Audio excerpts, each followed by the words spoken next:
What's going on, everybody? What's going on? How we doing Party tonight? here. Yeah, Well, I this see was a that. black and tan, but moving around, it's like it mixed up. So we're just drinking now. Looking frothy over there. I like it. Oh yeah, the good stuff. What was that? What you got? Guinness? Modelo and Guinness. Modelo and Although, Guinness. Can't really see it anymore. It was looking pretty good, like separated, but then I started walking and it. So we're fusing mixed some all stuff. together. Yeah, black and tan, classic. All right. Well, I think that's perfect, dude, because tonight is going to be a fun one. I think we're going to be having some people popping in tonight. Welcome to our second open mic night. If you're just joining us, you have my co-host, guest, and of course, Peter Orchard. What's going on? What's going on, everybody? Yeah. My computer's confiscated right now, so I'm outside. I got booted. Oh, yeah. From the That's studio. what happens when you have kids. You don't get to play with your own toys anymore. It was the wife.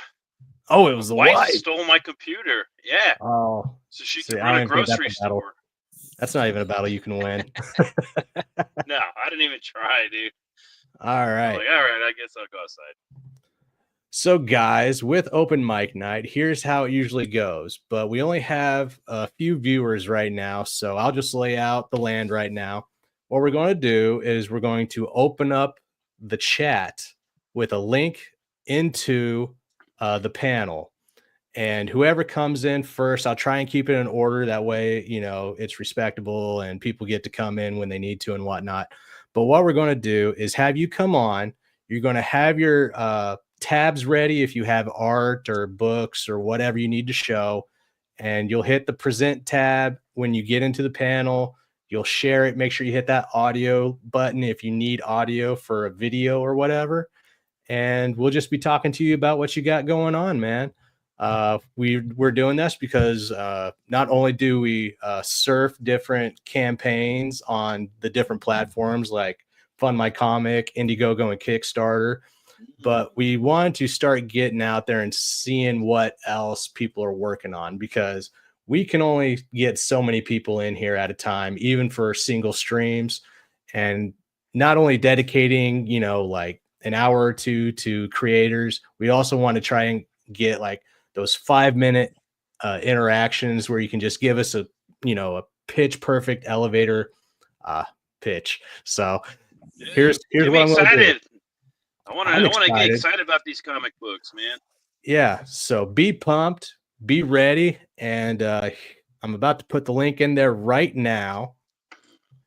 And now it should be pinned to the top. So who do we got in the chat anyways? I saw Corey Barton was in there. We got Corey Barton. He came in at 7:49. I don't know if he's still here yet, but thanks for being with us, Corey. Corey. And then we got Aaron. I'm going to fuck that last name up. Aaron Roblewski. Roblewski. Welcome, man. Thanks for joining us. No, you didn't miss anything. We're just now getting started. Oh, yeah. Yeah, and I'm hoping for it to go for a long time. So, close. What? I don't know what that means. Oh, close. You got his name close. Well, when he comes on here, we'll be able to enunciate it properly. So, well, I mean, some words are difficult, like sewn. Hell yeah. We got our first one to join us. This is Daniel P. Riley. What's up, Daniel? Let's see what's going on with you, man. How's it going? Good evening, gentlemen. It's going well. Going on? What book you got? Just settling in, finally able to have a drink. There we go. Yeah, happy Friday. Cheers, everybody. What are we looking at? I'm the only one sober right now. Damn it. How is that possible? I drank everything last night. Come on now. I did drink almost all my eggnog last night. Yeah. Benjamin Soto's in the house. What's going on, Ben? What's up, Ben? All right. So we got more people falling in here. So if you need to, click the link for the panel in the chat, and we'll continue from here. Daniel, I just recently met you and started watching your stuff. You have a channel called The Iron Sage over on Rumble, and you're just starting that channel up. I see you've got a few things out there. They're not too long. They're like 10, 15-minute, recordings. And having a you're little bit also of feedback. Apologies. Oh, you're good, man. And you're also with the Iron Age Knights. So give us a little rundown of Daniel P. Riley. I am a author, editor, anything that you need done literary wise, I do through my Whimsyland company that I started a couple of years back. I've worked with over 100 different creators since it started. And this year I thought I would launch something that gives back to the community with a short form video series every day of the week called the Iron Age News. As well as a website called the Iron Sage, which is sort of my nickname from the Drink with Crazy stuff. And that is a website that I'm trying to get as many indie creators involved in. They can bring their links and some pictures of whatever project they're creating, and I've created categories. It's a one-stop shop website where anybody that's curious about independent projects can go and just scroll through and look at the different things, find what they like. Oh, that's a awesome. A link to that page? It's the ironsage.com. Awesome. Okay, ironsage.com. Cool. How long are you just now putting it together, or is it up and running and you only have a few projects on there? It's up. I've got, I want to say 18 to 20 individual books, about 12, maybe 15 author pages, a couple of Substacks, some magazines, a couple of comic books. I just started it like 2 weeks ago, actually getting it live and started populating it.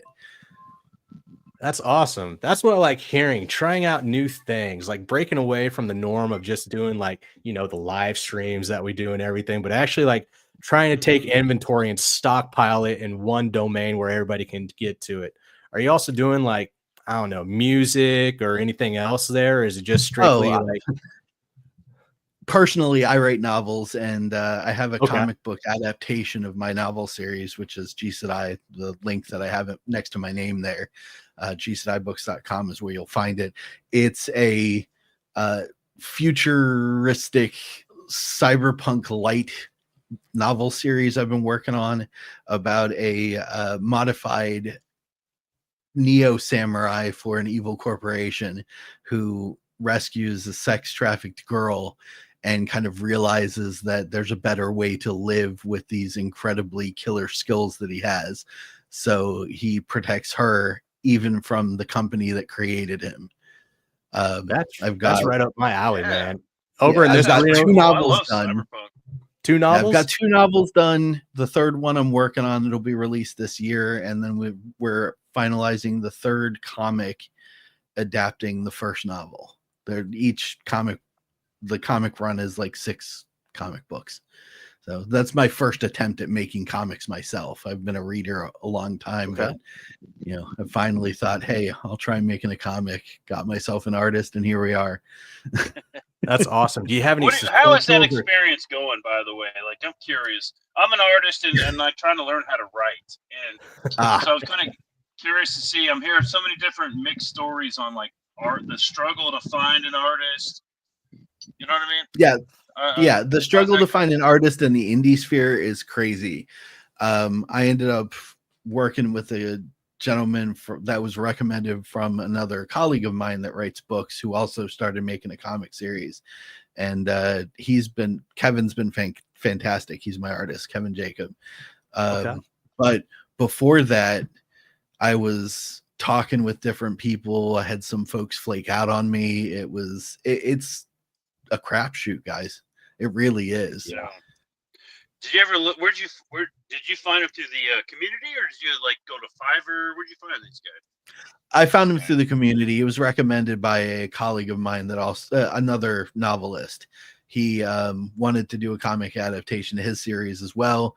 He had really good success working with this guy. I really liked his art, the stuff that my colleague showed me, and then Kevin and I started talking. I said, okay, make me a couple of, concept pieces so I can see what you're seeing of what I'm telling you.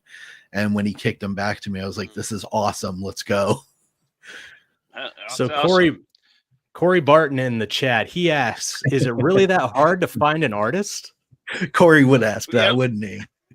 You know what though? I got something to say about that because I would recommend looking through the community before like going to Fiverr because I was a Fiverr artist, and I can personally say that like getting hired to do some covers and some artwork and stuff for some books, these guys wouldn't tell me the story. They wouldn't tell me enough for me to like get into it. And so the artwork was kind of limited, and there's a catch, you know, you don't want to be spreading your ideas all over the place.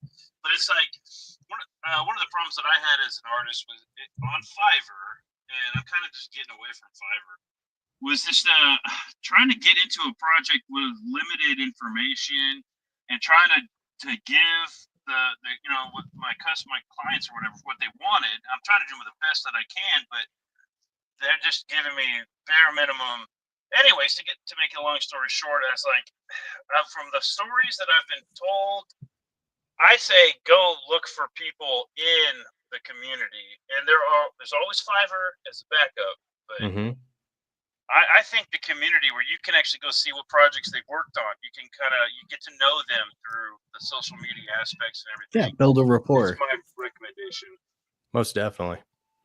Yeah, I agree with that. Like even myself, when I look for artists, I go into the Facebook groups that are like Indie Comics Rock or Comic Book and Artists Collaborate. You know, those different Facebook groups. A lot of them are actually from this community. So it's funny how you'll interact and see them in there as group members and whatnot. But yeah, I use those too. And I just see an array of different artists just showing off their art. So if you can't find them in the community, which is highly unlikely, you can, you know, check out those groups too, man. But you know, Peter over here, he's a pretty damn good artist if you want to check him out too. Oh, absolutely. I'm always looking for talent. Always looking for talent. So many different things. I don't think I'm expensive, but I'm not. I wouldn't say I'm expensive, but I'm not one of those like $20 a page guys. I don't draw digitally. I draw physical. So it takes time, and you know you got to do it perfect. It's hard to you know hit that delete button or to hit the backspace when you draw. Yeah, I know how you feel. I started my editing and stuff briefly through Fiverr, and then I was just like, I'm just going to make my own website and market directly through that. You know, it's doing the whole freelance. I appreciate the business, but there's a lot of projects where I was just given a real basic description, and then I'm trying to get more information. And I understand that they're not going to tell me the plot and the story and all that, and send me the script, which would actually help. But they probably should. I mean, they should, but then I also understand you can't just be throwing your script out there because then it could just take it and run with it and whatever. You know what I mean? There's always the fear that somebody might steal your idea. And if you don't know the person at all, which is why the community is always better way to go. Agreed. Kind of have a better understanding of who those people are. But there's a lot of projects I did not give a shit about. And I was like trying. I really tried. But I was just like, man, I'm doing what I can with what I got. And I'm just trying to make money. And that was one of the most frustrating things about doing work on Fiverr, from my perspective, was I'm not the whole setup, the format, is it designed to make great work? People want cheap artists, that's why they go to Fiverr. I want to be a great artist, but I'm not given what I need to do that, and I'm not one of those guys that can just, you know, crap shit out. And so there's a problem with that. I'm really not a fan of Fiverr, but it is a good place if you have nowhere else to go. Ben says, I wouldn't say I'm expensive, but I'm trying to pay off my Ferrari, Peter. Yeah. I wouldn't say I'm expensive, but no, I'm not expensive. Toy model Ferrari or Lego, says Aaron. Ask Dojo how expensive I am. I am not expensive. Burn. Dojo's a great guy. All right. But I know what Peter's talking about exactly, because Whimsyland was entirely designed around the indie creative communities. You know, my literary services website, I was looking when I first started making novels, and looking for an editor on Fiverr and stuff like that. And I'm looking at the pricing going, why is this so expensive? I know I can do it myself. Right. Yeah. As a novel editor at first was what I started with.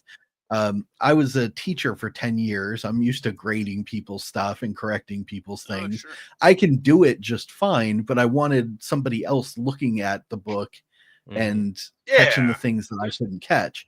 So I was looking for somebody to do that. And I'm like, $3,000, $4,000, $6,000. And they're like, on yeah, and it'll take like Holy 6 shit. months to do it. And I'm like, that's a bit much. What? For an editor? Damn, dude, they better be like, New York Times best-selling editor or some shit right there, because even it's that it's Fiverr. overpriced. The title of the website is designed to get you thinking cheap. Yeah, right. I know. Exactly. I mean, so I was like, I'm just going to do it for other people and charge them a fair price. And it's worked out like gangbusters. Editors are important. You got to have an editor. Most definitely. You have to, and a good editor, not like a buddy who's just going to say, "Oh, great job." You need somebody who's going to be real critical of your work and edit it. There's quite a few books that don't even have an editor credit that I've backed, and you can tell that those discrepancies are there. And even I'm at fault on that one. My first issue out with my series Cobalt, I didn't have an editor, and I had fuck ups all over with my speech bubbles and other areas of it. So immediately when people were like, this dude needs an editor, I listened because I heard it so much, and I got an editor on my second issue. And Leland Bjork you can tell the difference. Yeah, he was a saint, dude. He told me stuff like, hey, you should switch it up and do this, make it flow a little better. These words aren't exactly spelled correctly, so change them up. Here's what it is. Lays out. He just made it so much more smoother for me, and I can appreciate editors more now.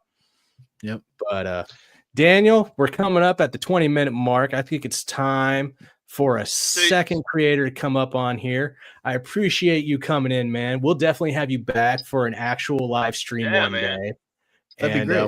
So you're talking about a website, right? Like this is this your project is this website where creators can go and kind of like expand this community. Oh, that's awesome. And what's that website again? It's theironsage.com. Awesome. That's awesome. And anybody that wants to catch up on the Iron Age news can follow me on Twitter or X, Twix as I call it, at Mr. DP Riley. Mr. DP Riley. And you're on Rumble under the Iron Sage. And what about YouTube? I'm holding back on YouTube because of IAK. Once we get the new format and production of the IAK podcast going, the Iron Age news will be hosted there as well. Okay, cool. Man. Daniel, I appreciate it. It's been fun. Good to meet you guys. Thanks for having me on. Oh, we're definitely going to be in contact even more, man. Cool. Appreciate it. See you, dude. See ya. Take it easy. Hey, Jake, while you're pulling up the next guy, I'm going to go refill my glass and let y'all talk. I'm going to give you a chance to speak. Thanks. We're going to be we're definitely going to be getting grody up in here later. No. But anyway, so let's bring on our second guest. Aaron, you came in third, so it'll be right after Jay, but let's go ahead and get this one going. Again, if you are in the chat, the link to join the panel is pinned at the top of the chat. All you got to do is click on that and you'll be able to start getting into the panel. Make sure you have your tabs and everything up and ready to go to share when you're ready. And let's get into it with Jay Williams. Hello, can you hear me? I can hear you perfect, dude. Okay, great. Hey guys, thanks for having me on. Really appreciate it. Not a problem. Yeah, we're trying to get out there and see who else might be out there trying to create that hasn't really that I haven't really seen around Twitter or even YouTube. So I'm just trying to get that out there, see what's going on, see what's fresh, see what's popping, and lo and behold, caught you with open mic nights. So welcome and thanks for joining. Yeah, for sure. Yeah, I remember you commenting on one of my pieces that you wanted me on the show, and I'm like, yeah, for sure, get my stuff out there. Definitely. So, do you have anything to present right now? Do you have a tab to share? Yes, I actually do. I have a art portfolio just to show off my art. So let me Okay. get that booted up. Awesome. Let me. So you're an artist, of course, because I can tell from your handle, J Williams Art. So how long have Yeah. you been doing art? Well, I've always liked drawing. I know that's a cliche answer to say, Sure. but I've always liked drawing. But I think I started taking it seriously, like doing freelance and actually having a presence online. I think in 2019 is when I started doing it. So I haven't been doing it for very long. Okay. And how's it going with like interacting with people on Twitter and whatnot? Oh, great. Like I've really enjoyed it. I think a lot of my stuff started taking off around 2022. I think that's when my stuff started coming into like the independent circles and whatnot. And I think that's when it started going in. But yeah, Okay. I've had a really good time. It's very fun. I appreciate everybody's support and just all the reception I've gotten. I've definitely gotten commissions out of it. So that's definitely helping me out with a lot of things. So it's really Awesome. nice to get a lot of support. Yeah. Have you gotten any art on any like projects yet? Anything we could like check out? I've done I'll be like right a back. few covers. I think I've done like a cover for one comic, but I haven't really done any projects at the moment. What was the comic? Let me find it. Let me get the cover. Actually, I may I mean, actually. I don't have a whole lot claim to my fame in like the indie space yet or anything else, but like I started doing a lot of fan art, and man, like I didn't win any of these contests or anything. Really? There was a lot of people that were like, "Dude, this is actually cool. I'd like to use this in the campaign," and I was like, "Hell yeah, let's do it, dude!" Yeah. Is my tab popping up or? It is. Yes, there it is. All right, here we go. Okay. So let me find Oh. it. So this is from 2024. So let me find the cover. Where's the cover? Trying to find the cover. Okay, you do a lot of pinup stuff. That's actually pretty nice. Yeah, I actually do pinup stuff. Oh, I can't find the cover with the text, but this was a cover right here. So this was last year. So this was a comic called American Dream. And Okay. this was like a cover. I actually have the cover with the text, but I forgot to Nice. put it on the folder. I don't know if it's hard There's to something see. about this that I just love. Let me Yeah, I let me- wonder. Two big reasons. let me help out Yeah, with that real there's quick. two. It's the hair, two right? Of solid course, the reasons hair. why I Yeah, love of course. It's Well, her actually, it's face. three. I like red hair too. So. There we go. They're an endangered species. They really are. So yeah, this was a character, and this person commissions me like quite a few times. I think I did this one last year as well. So I've done this character for them quite a few times. Oh, nice. Yeah, so this was their first one that I That's did. a cool costume. Did you design the costume? No, they actually gave me the character design sheet, and I just drew what they gave me. I love the Stars and Stripes, man. When Yeah. done correctly on any costume. Yeah, it's that classic patriotic character costume. So this is the third one. So, and he actually messaged me earlier and said, "Can you do another one for me?" I'm like, "Yeah, sure." So he puts them on his campaign and stuff like that. It's awesome. Hey, I see one over there. It's like Goosebumps. Yeah, we Yeah. just spoke about Goosebumps Oh, we just yesterday with talked Ben about Soto. Goosebumps. Oh Show yeah, that off. I did this a mock-up cover. So this is the artwork that I actually did right here. This is the artwork, and then I just photoshopped that over for fun.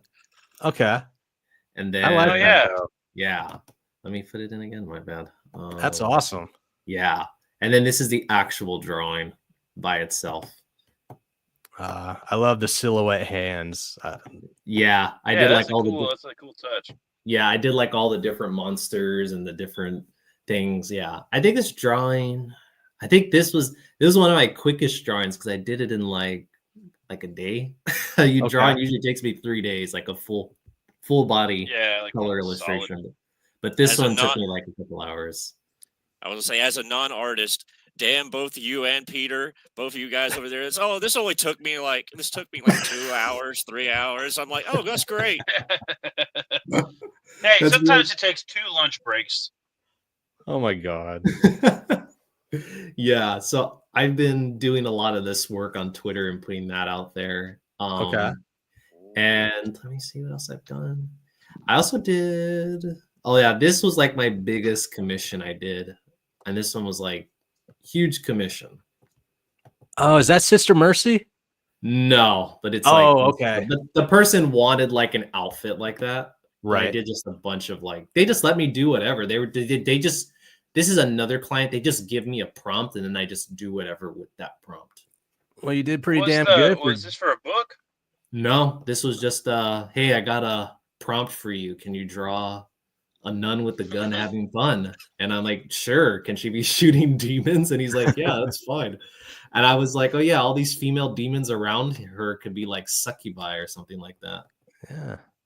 So this Is that the name of the piece? A nun with a gun having fun? Yeah, that's pretty much like my head canon for That's what this awesome. piece is called. That's perfect. Yes. So instead of giving AI a prompt, they just give a human artist a prompt. The Don is in the house also. What's going on, Don? Welcome. We're just looking at Jay Williams art right now. Yeah.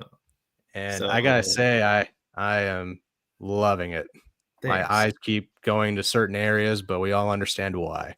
I love the wide range of characters you got here. You have everything from like Goosebumps characters, comic book characters. I'm seeing Street Fighter. I'm seeing like even near Automata up at the top left. Oh yeah, that was a commission as well. So I did this Tubi right here. I did that last year as well. So that's really good.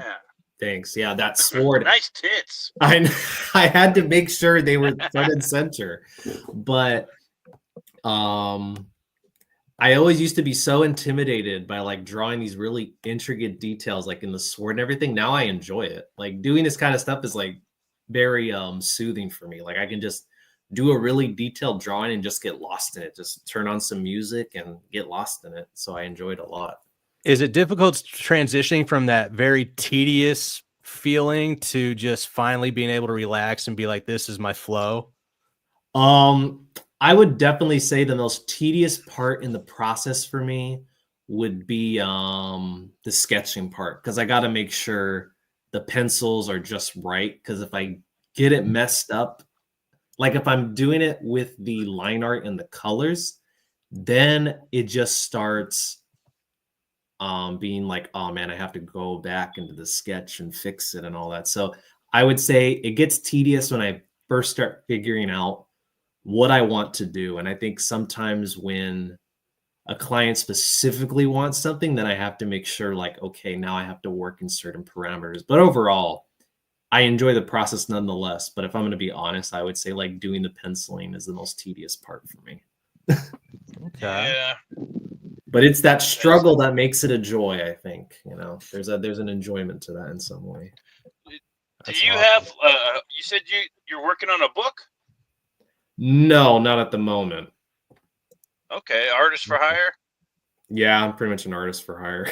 So if people want me to do artwork for them. Okay. And where can they find you again? Are you on like DeviantArt or Instagram or anything? I'm on Twitter and Instagram. So it's Twitter and Instagram.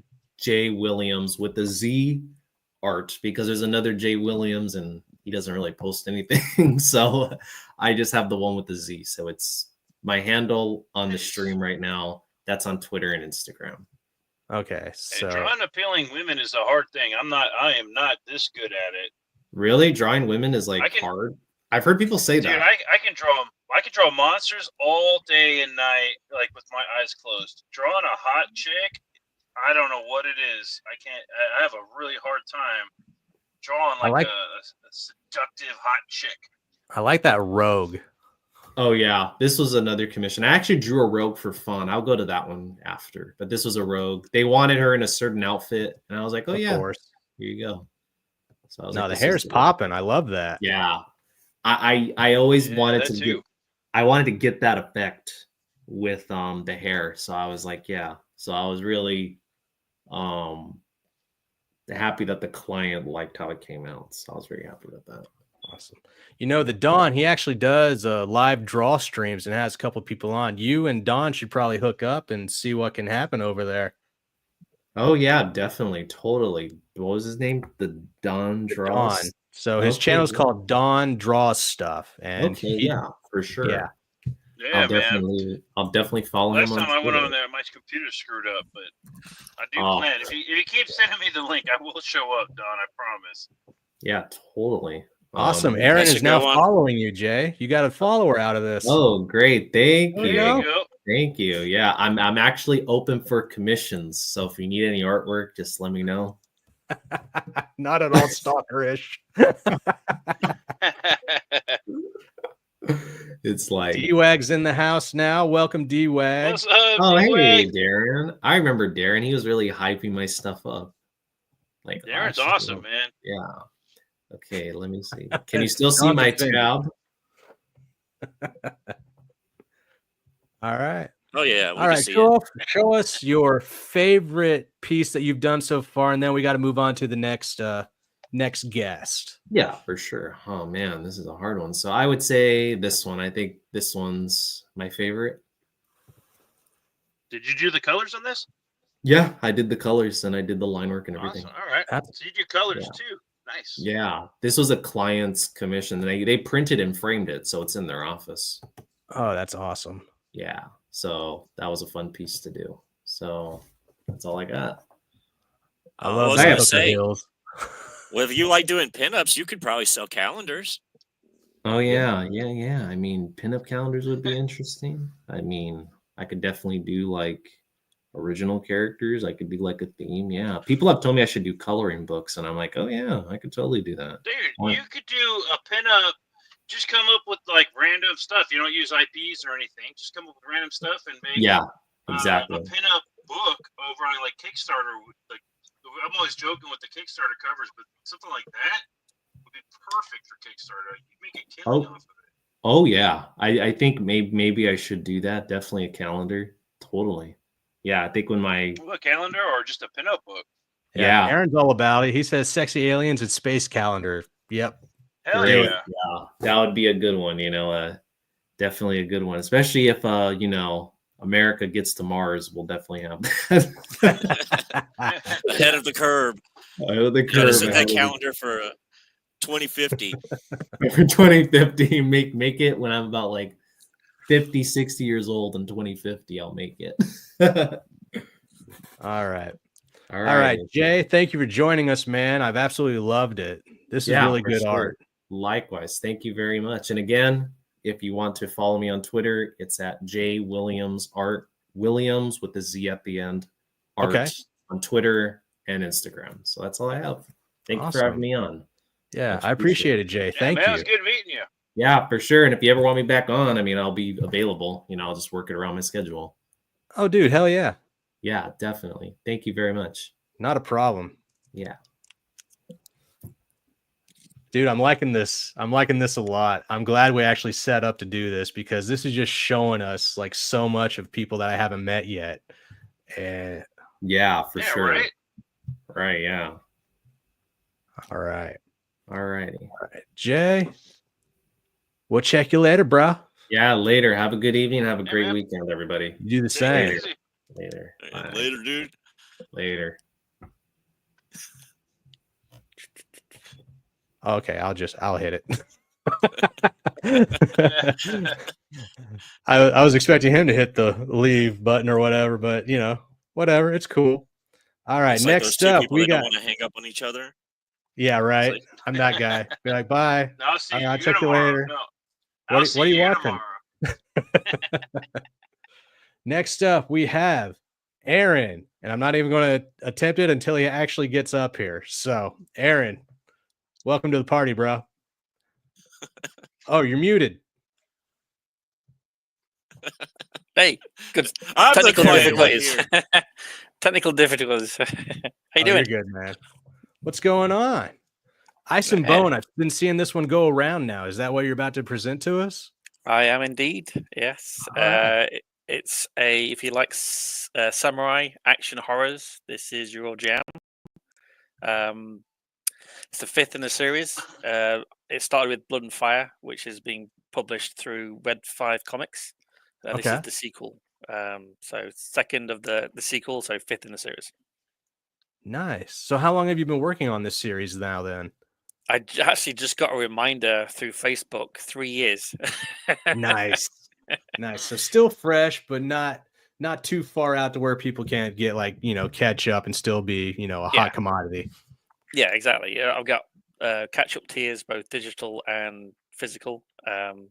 And I get you can get the metal covers as well.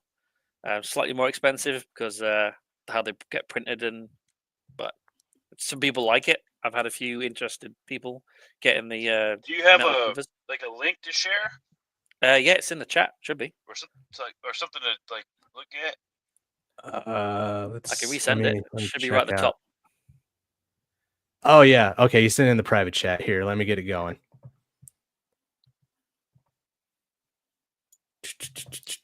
So are we going to be getting some actual yokai in these stories?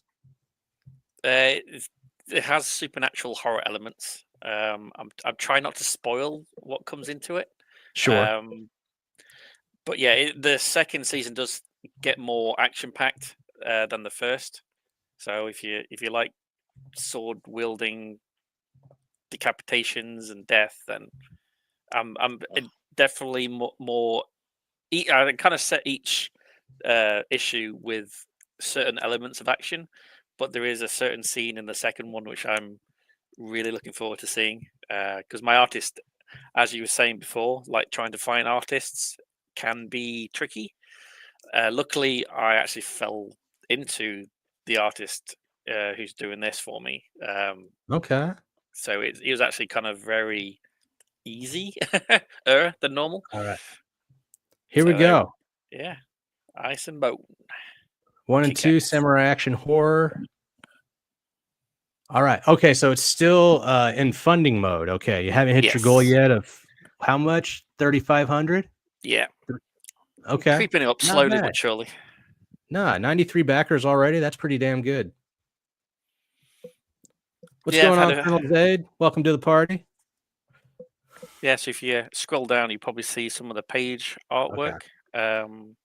And I'm actually also doing a fan art. So in the back of the digital copy, there'll be artists who want to participate. It's free to enter, so it's not paid, but it's a chance to kind of show your artwork. There'll be a dedicated list of all artists who participate with QR codes to their social media. So it's like a way, I'm hoping to kind of gain the platform to use to help artists put their name out there. That's awesome. I'm liking this art. This is really good. Yeah, that's I'm doing a crossover artwork. He did a few of my variant covers. So if you back my campaign and the other campaign, which is my friend Joseph, you get the cover, the crossover art as a freebie. Okay. God, how many days in this are we right now? How much longer do you have before it closes? 19 days. 19 days. Okay, so you still got plenty of time to get there. Yeah, I'm just getting towards the halfway point almost. Let me pin the link in the chat for everybody, so if they're enjoying what they're seeing, they can go and back like it somebody for getting you. sliced open. Yeah, that looks really good. I like that, how everything's black and white except for the blood. Yeah, that's the way it is all the way through. Yeah, it really makes it stand out. I was going to say, you were talking about decapitations. The first thing we see. Everyone loves a good decapitation. Right? Oh, yeah. Looks like it might just be hanging on by the skin in the back of the neck because it's just that's what I wanted. The artist I found is amazing. I could not find a better one for this kind of style. It suits him down to a T. Yeah, can't fault him. It's got to the point where he doesn't even do sketches. He just sends me the whole book when it's finished. I'm actually a huge fan of Zatoichi. Have you heard of that movie series from Japan? No, I have not, no. Okay, so it's been around as long as it's basically Japan's version of our James Bond, but it's still it's a blind samurai that wanders. And this gives me heavy vibes because those are old black and white films. So definitely made the connection with that. Yeah, I'm more of an anime because I didn't actually get into That's comics until because I wrote an Enro, which is a apocalyptic horror, Yeah. and I got with an agency. They were trying to make it into a TV series, but it didn't really have the traction because I'm Mr. Nobody. And that's how I found the artist with this because he was on their books. Because one of the agencies said, though it's not getting much traction, it would make a kick-ass graphic novel. So luckily they had Ezekiel on their books. We kind of hit it off really well. I'm on to issue 7 of an Enra, which I'm hoping to launch in April, and he does that series and this series as well. Okay. I really like this that the sword doesn't actually go through his robe, but it goes through him and you get it stretched out right here. That's Yeah, a it just nice kind little of pins detail. it. Yeah. He's What number is this is this the first one in the series? number 5. Number 5. All right. Is there a catch-up tier? If somebody was Yes. to look at this and then go check it out, there's a catch-up tier on here? Yep. Yeah, there's always catch-up tiers. There's a digital catch-up tier for $25, I think. And there's a naughty version of the cover. Of course. Right there. Of course there is. Of course. Yes. I always said I wasn't going to, but I just had to. And there's a physical catch-up as well. Okay. Oh, there's a hard copy. I like that. I do like the black, white, and red. That is a nice touch. Yeah. And it's not just in the blood either. You're using it for the background and the clothing and all that. What I'm seeing here. And so that's kind of cool. The 3-color print. Yeah, with the variant covers, you get a digital package. So you get the version cover, the normal cover, and a desktop wallpaper as well for free. If a girl looked at me like that, I'd probably run the other direction. Depends what she does after. Either way, she's licking those lips, and I don't like how the eyes are looking at me. I don't know about that. Oh, this is nice. I like this. The kind of like wide brush strokes and everything. This is nice. Oh yeah. And the fire. That's fire, right? Yeah. Yep. Yeah, that's fire. Yeah, I like that. I'm on my phone, so I'm like looking at a super tiny screen. Yeah. Unfortunately for you, his wife took over his computer tonight, so he's in the doghouse right now. Or out of the doghouse right now. He can't even get in his doghouse. Yeah, right. It's a bit cold at the moment. So now this is a cool cover. I like this. Yeah, Caleb. He's done a few. This is his second variant cover he's done for me, and he's working on hopefully a project of mine. It's a science fiction horror later in the year. So if this does well, I'm just waiting for some funds to pay him. Okay. Is this okay? So this book, it's been funded, or you're still funding? No, still funding. Okay. About 80% there. And what time? Assuming it's like funded, what time do you think this book will be shipping for people coming in and checking it out? Yeah, I'm looking. Shipping to the backers? Yeah, like fulfillment. Yeah, I'm looking around June, July to ship. Oh, wow. Because I'm wanting to do issue 3 in August, and then hopefully finish it off with the 4th issue this time next year. Man, you got a lot of tchotchkes on this thing. You got holographic stickers, coasters, magnets, bags. Yeah, those collector's kits. They have a lot in them, with virgin metal covers as well. Oh, I like my metals now. Oh yeah. So if you like your metals, they're all available. All right, gotta go. Everybody, you can even if you scroll right to the bottom of the rewards, you can even be in the series as a mercenary. Oh, be in the series. Nice. Whether you die or not is your own choice. You gotta die. Yeah, but you got to Like, if kill you me get in a that tier, very. you got to like say, "I want my death to be the most gruesome one in the whole comic book." Yep. Stole my idea there, man. Go out with a If Peter bang. gets in there, you have to make my death more gory than his. That's all I ask. Well, I can definitely say one of my favorite scenes in issue 2, or in the whole Ice and Bone, is in issue 2, and it's very gory. So if you really want to get that death scene, Yeah. this is the one to be in. Okay. Man, yeah, there's a lot of variants here. Or the prints. Yeah, my bad. Yes. Yep. Okay. Of When did you course. start? When did you start? When did you launch this? When did I? January 6th. All right, so you're like just getting started, pretty much. Yeah. Yes. I got T-shirts and Nice, and stuff. you're 80% funded. Hell Yep. yeah! In June. Wow, that's a good turnaround. Man. Ooh, I like that Prince 17 right there. That blood red and the black. That's Caleb too. I like that. Caleb is a great artist. He's pretty damn good. Yeah. Okay.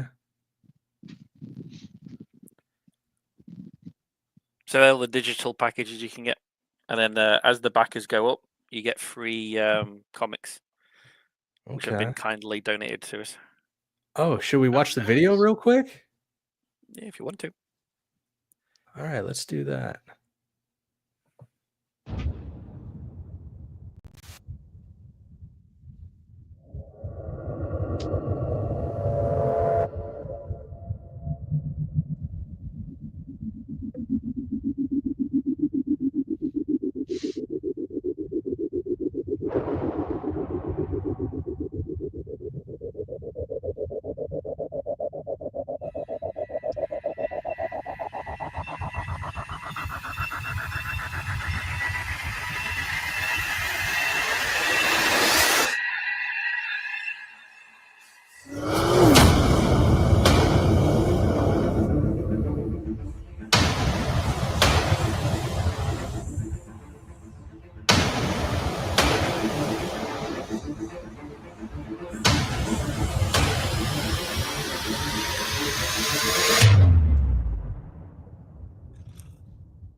That was really Cool good. title, Ice and Bone. I got these I little. saw Stanley in the chat. What's up, Stanley? Got What these up, little Stan? trinkets here as well. If you can see that. Go, go, go. What's going I on, was gonna Stanley? say, things keep popping up, blocking it. So these are part of the add-ons, little samurai swords with the title sweet. etched Oh, into yeah, the there's- Jake, make him Yeah. make him big. Make him big. I want to see this. Make it big. Sorry, he's on his phone. Make can't- him I can't- grow. All right, my monster grew. No, wrong monster. No. Make him Wrong big. monster. It's the wrong you have a- monster, do you have a- Jake. Yeah. Do you have the picture of the sword in the campaign? It is actually there. Yes. Yeah, I just Yeah, gotta it's like- find it. Well, Here we go. Make him big. Oh, there it is.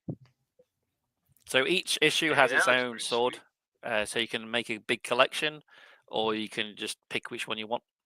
Oh, each issue has its own sword. Yep. So Now the blue that's one impressive. is the first issue, and then we got the white one with the little knocks in the blade. That's going to be the second issue. These are really cool. I like these. And we even have a 3D model of the main character. Da-da-da-da. Right at the bottom. There you go. Oh wow.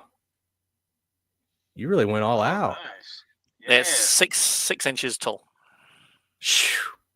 and I've painted them all as well. So it's all painted like a stone effect. Oh, you hand painted them. Yep. Yeah, it's right here. Nice. This See, is what just you to call prove it. dedicated to your craft. Yeah, no shit, man. I had a spare afternoon. Spare afternoon, my ass. This took a minute. I've got like this idea for a book, and one of the things I wanted to do with like toys or action figures or statues, and I'm trying to figure out how to mass produce statues or toys and paint them all, make them all myself. I've done similar stuff in the past, and it turned out great. But Jesus, that's a lot of work. I have found out though it's the model you get for the 3D prints, but also the Right. size. If it's a smaller size, you lose the details. Okay. So that's why it's 6 inches, because I didn't want to lose any of like the finer details in it. I do have a model which is 9 inches, but I've not found someone who can print it yet because it's so big. These metal trading cards are gorgeous, man. Dude, metal. Anybody who doesn't know, if you're like getting a book and you have the option to get a metal cover or metal trading cards, Yeah. dude, they look freaking awesome. They are totally worth it. They're a must in my book. I've got the artwork behind us. Okay. Some of them. Nice. Yeah. All right. We are coming up on 52 minutes, man. Let's see. Is there anything more that we need to know? Like, where can we find you? Do you host a stream of your own? I don't know, and my hat's off to anyone who does, because it's a lot of work. Okay. You can find me on Instagram, Rublevsky Aaron. So I can put the link in the chat. Okay, cool. I also have the Facebook for the series. The link's actually in the page. Are you on Twitter? I am, but I just don't use it very often. Oh man, you need to get in there. Huge community you're missing out on. I don't know. I post stuff and nothing. Yeah, it's you gotta hard. find the communities, man. There's like Comicsgate, 100%. You'll get like, those guys rock. Comicsgate is awesome. A lot of support, and the community is just amazing. Comicsgate. Yeah. Okay, I'll check it out. Yeah. Yeah, please do, man. It's good. It's a good group of people. Well, thank you for having me on the show. I'm sure there's not a problem, man. We hope to have you back when we get closer to closing. For sure. Just send me a shout and I'll jump back on. It's been great. Yes, sir. Nice. Thank you very much. Awesome. Thank you much. All right. Check you later.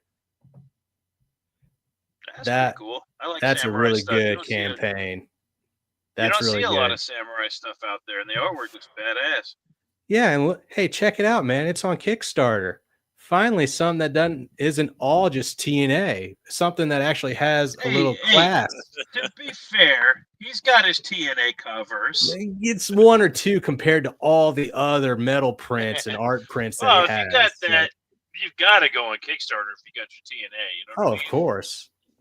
But yeah, man, that was popping. I really enjoyed that. I like I like the little swords. That's cool. That was a very neat touch. So before we get into our next guest, her name is Miss Rena. I could be pronouncing that wrong, but it's Miss Rena. I can't really make that one syllable, but if you are able to bring up your own tabs and hit the present button down there under your avatar. That way I can actually go back and forth between the chat and you guys instead of just being locked in on the campaign page or your art. So it doesn't look like I'm ignoring people that are actually conversing with your art and giving you props. Me and Grody can help you out with the chat. I can't see my camera, so okay. I might look ridiculous. Grody, what the fuck are you doing? Have you even commented in the chat yet? Hold on. Colonel Zayd saying fun stuff. If I'm doing this, maybe I should turn my camera off so you're not looking up my nose. I'm looking at the chat here. Okay. After Miss Rena, we have Steve. And so let's get right into Miss Rena. Again, the link is posted at the top of the chat if you want to come in and show off your art or your projects, whatever you're working on. We don't care, but let's keep it going, man. I feel like we got a good groove going on. Yeah, man. All right, Miss Rena, you are on your phone, so I accept that. I will share out your stuff myself, but you're going to have to guide me through it. And my two co-hosts are actually going to have to interact with the comments. I'll try. Oh. All right. What's going on, Miss Rena? Oh, Hello. Magic Gal Media. Yeah. Okay. I've seen you around the parts. Oh, cool. What's going on? I stumbled upon your tweet as I was scrolling through Twitter. I thought this would be a perfect opportunity to introduce myself. Well, I'm glad you did. I'm glad. That's why I put it out there. I wanted people to stumble on it and actually take a chance. So this is what it's about, people. Just taking a chance, dipping your toe in the water, seeing if it's fine. That's all brave. Right. Let me get some of. You gave me a lot of links. Are there any that you want me to choose particularly that shows off more than the first one? Okay. That's the mailing list link. Okay, here we go. Let me pop that open real quick. Black Rhapsody, Book 2. Yes. Stanley says, "New face to me. Hi there and welcome." Yeah. Stanley is our fourth co-host. He's just busy at the moment, but he's catching the he's got stream stuff way. going on. He was streaming earlier about cooking a turkey. I can only imagine. He's like probably like carving turkey. All right, this one's on Indiegogo. And tell us a little bit about Black Rhapsody Book 2. We've looked at this book. Oh, we have, cool. Haven't we? Yes, on one of our streams. I'm positive. I'm pretty sure it was your stream. Yeah. I think it was one of mine. Yeah. Anyway, we're gonna let Miss Rena talk about her book. Yeah, now. I want to hear. Links in the description to check it out yourselves while we go along with it with Miss Rena. Miss Rena, take it away. I'll shut up. Yes. Okay. You're kind of breaking up. I can't hear you. Yes. There you are. I'm the creator of Black Rhapsody. Black Rhapsody is a urban fantasy horror story about a group of I'm sorry, I'm on my phone, so it's not a group of indie singers to defeat a taking over the world by music and her cult too. It's basically Lovecraftian magical girls with music. Okay. Oh, this is the sign up page. Okay, it hasn't even launched yet. We're still working on the launch page at the moment. No, that's fine. You're fine. You're in good company. I'm doing the same thing. Oh, cool. This is the second book in my series. Okay. I will also be having a catch-up here for those who missed out on the first book. In this book, the main character, whose icon you're seeing currently, the icon I'm using is that of my main character, teenage goth girl by the name of Alethea, has a botched audition. Okay. And this botched audition leads to her being hunted down by demonic pop stars and evil cultists. Basically, she pissed off the wrong person. I always like music and fantasy kind of being pushed together. It's almost like Brutal Legend. That was really good. I never played Brutal Legend, but I didn't play.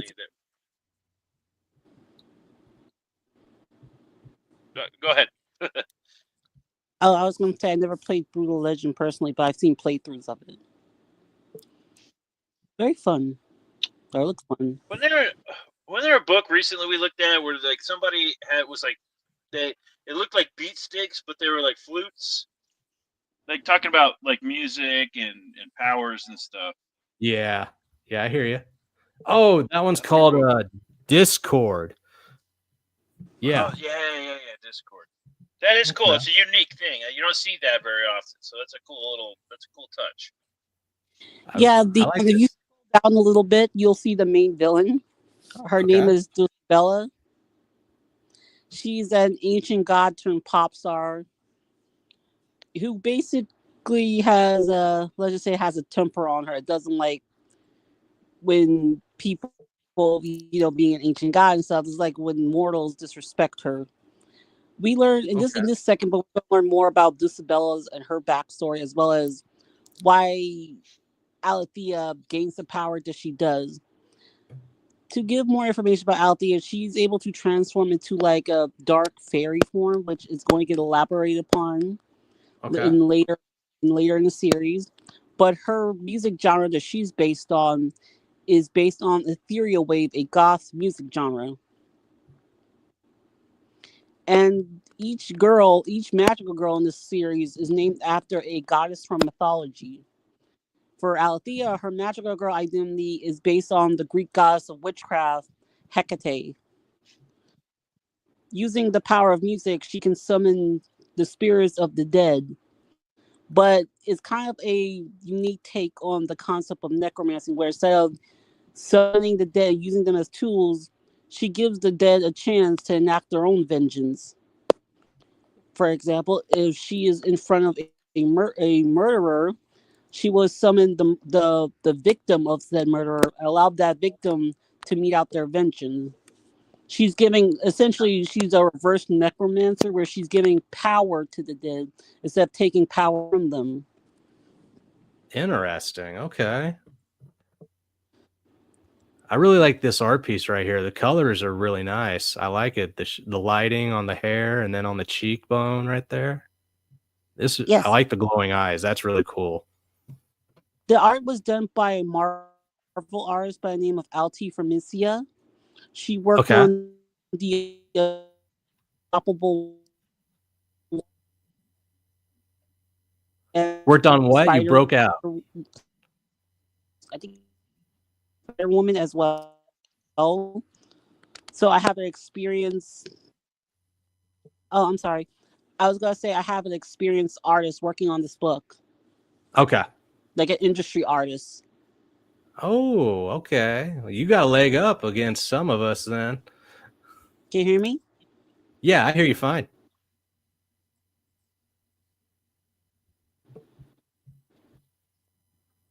Oh, okay. I wasn't sure because my phone tends to be finicky. It sounds like there's a little bit of lag going on. That's unfortunate. It's okay though. We're making it out. We're fine.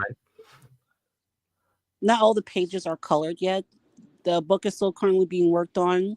I recently added more pages to the script, so the book is going to be longer than the previous one.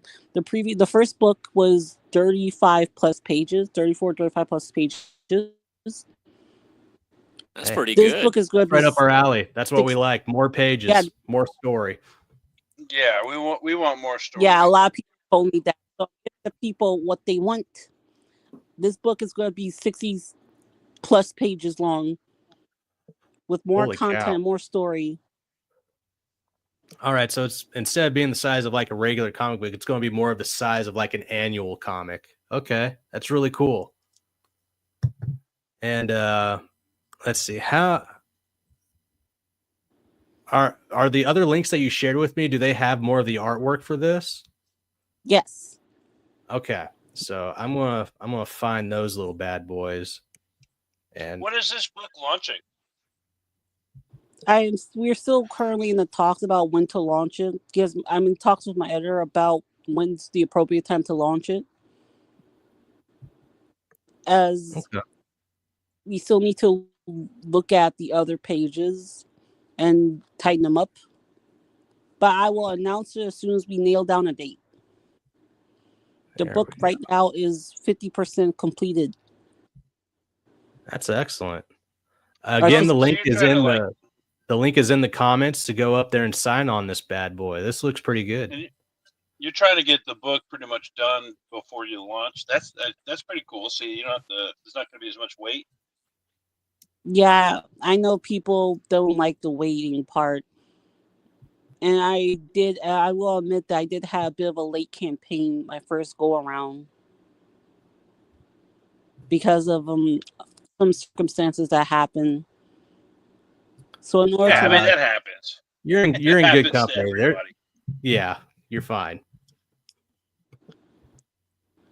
Let's see. Okay. This reminds me of the girls from the Scooby-Doo film.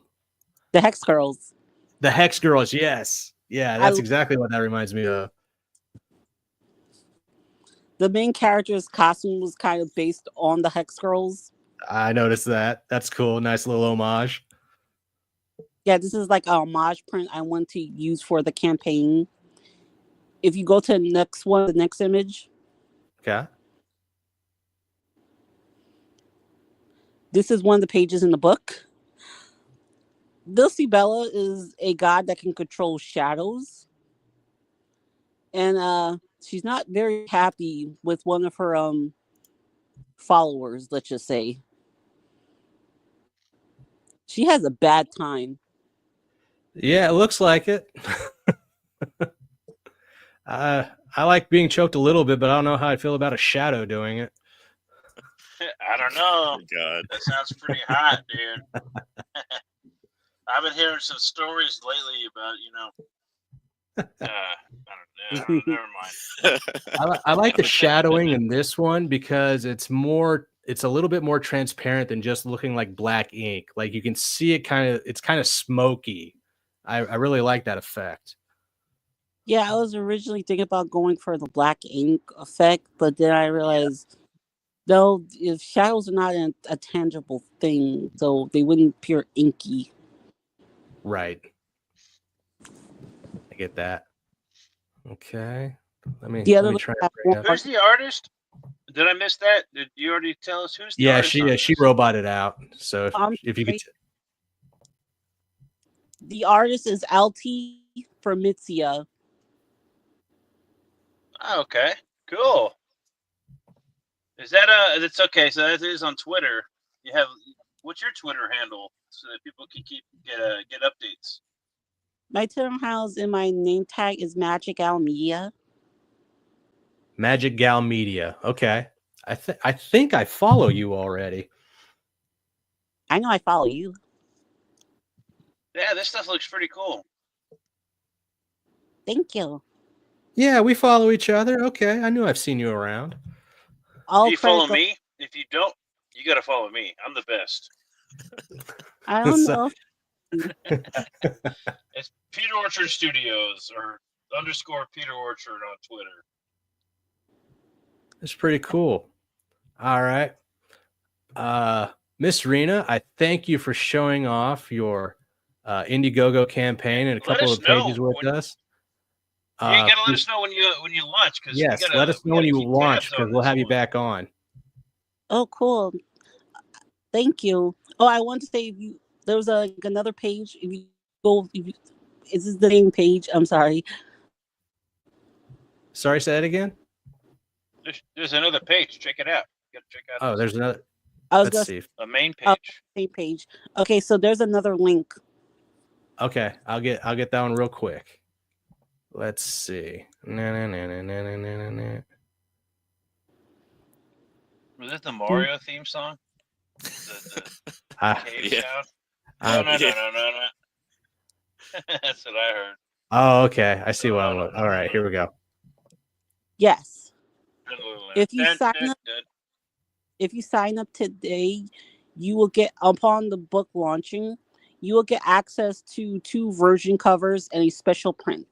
This is the first standard cover of the book. Okay. Oh, cool. Broken cell phone. All right. Oh, that is a cell phone. Yeah, with blood splats on it. So something happened that we're not seeing off panel. Yep. Yeah, after looking at Alterna, that King Cryptid, that card that I was showing off, that little badge. I see the little notch on the top of the phone there, and I'm like, oh, that reminds me of one of those like badge pass. I'm still looking for that password, by the way. Thanks, Pete Sametti, for making it so damn difficult. I know that password's in the book somewhere. For reference, go check out last night's stream on Jake's channel. Yumagaka, welcome to the show. Hey, what's going on? Yeah, the link is pinned at the top of the chat, and you can join the panel when you're ready, but have your tabs ready that you can present it yourself. Hasn't Yumagaka been here the past? I thought they were here last time. I think they were, yeah. Yeah. Welcome back. Jump on in. Next one. Yes, this is the alternate cover panel. This is the alternate cover that was done by artist by name of Maddie Sheena or Madden Sheena. Okay. Her is Sheena _ Sheena, I believe. Looks like we got a wall poster right there. Yeah, that's exactly what that is. A lot of people like this piece. Hell, that could be a metal print. Got to make it where it glows in the dark. Ooh, Yeah. those metal prints do look good. This is the second cover. That will be the second cover that will be offered this is cool. as a virgin cover. This right here is the special mailing list exclusive print. Okay. This right here is So out sign there. up, everyone. This is out there in her magical girl form as Hecate, and behind her are the spirits she's summoning during her performance. Yeah, I see them right here. That's pretty cool. The book is, if you're a mythology fan, you're going to get a kick out of this book because this book represents a lot of different world mythologies. Okay, so you're kind of mixing and matching what's going on. Mm-hmm. Oh, is it like Greek or Celtic or like the Chinese mythology, Nordic? Yeah, mythology. Different Just in characters are general? based off of. Yeah, different characters are based off of different goddesses and music genres.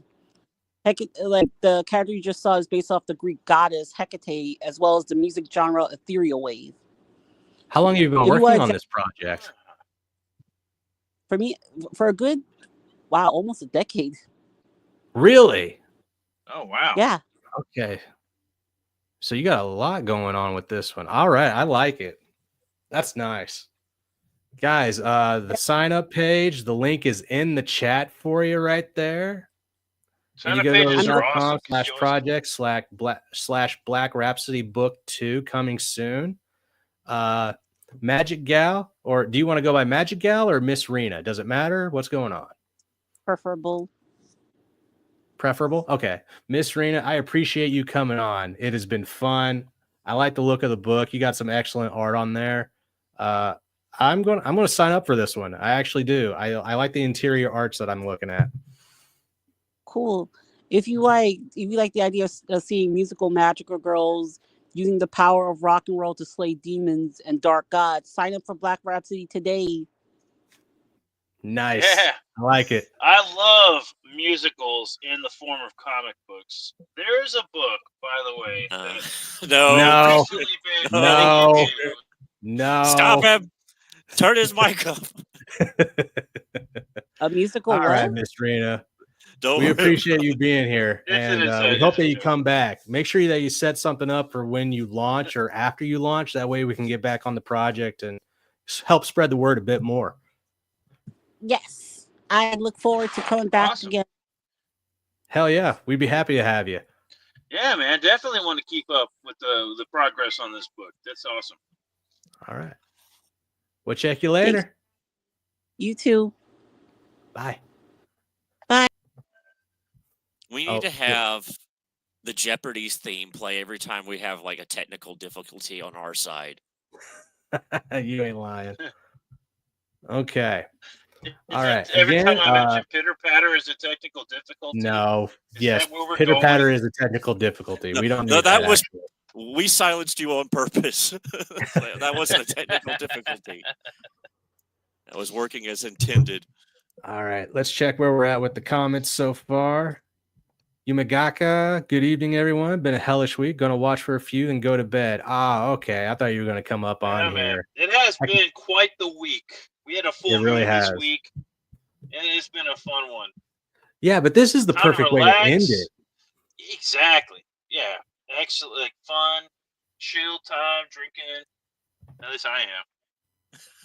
And of course, not today for some reason. I went already burned through my whole supply.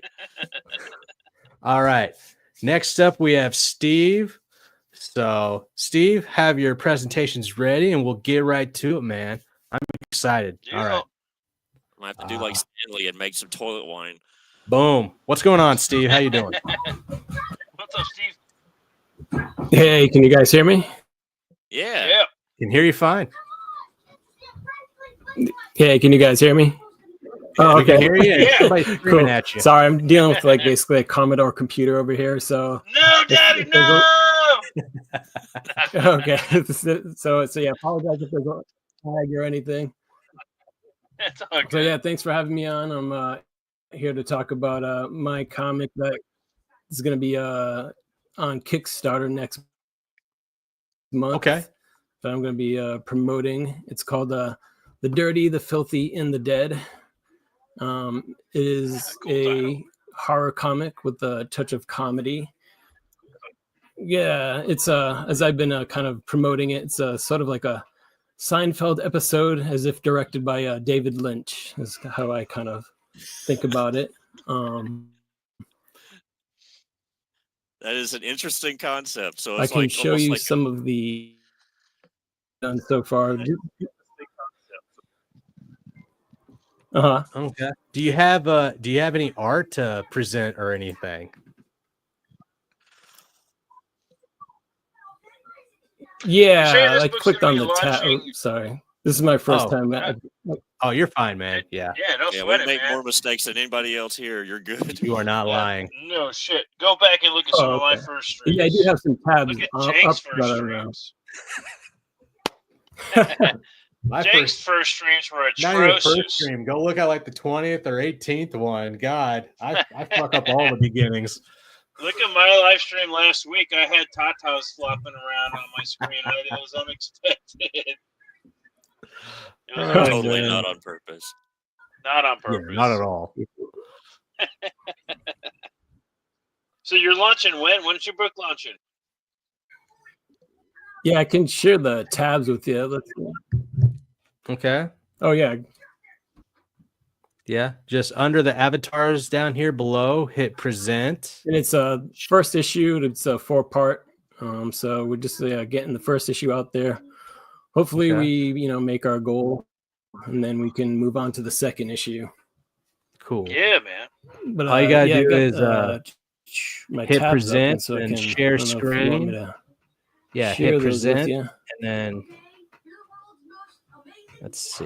Oh, wait a minute. Do I have them? Are they up? Okay, you gave me the link. All right.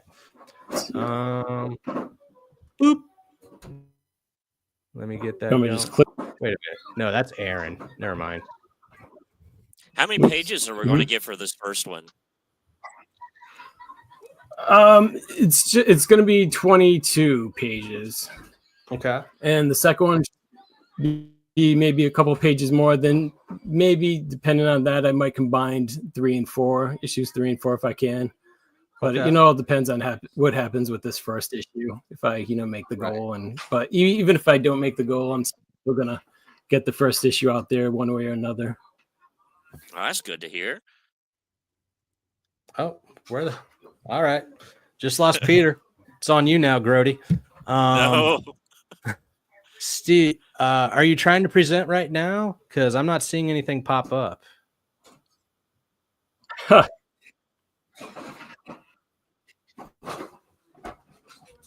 You're good. It's the first time for everybody.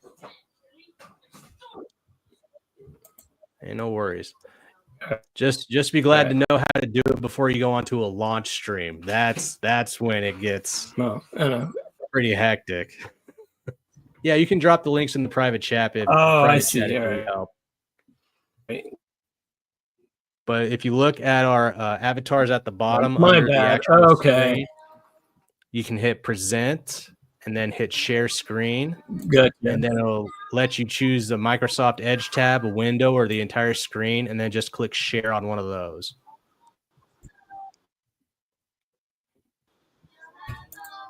Either or. We got time. Ain't nobody else in line right now. Sorry about this, fellas. You're good. Nobody else in line right now. Nobody's rushing you. We already murdered one of our co-hosts. It's okay. Yeah. Okay. There we go.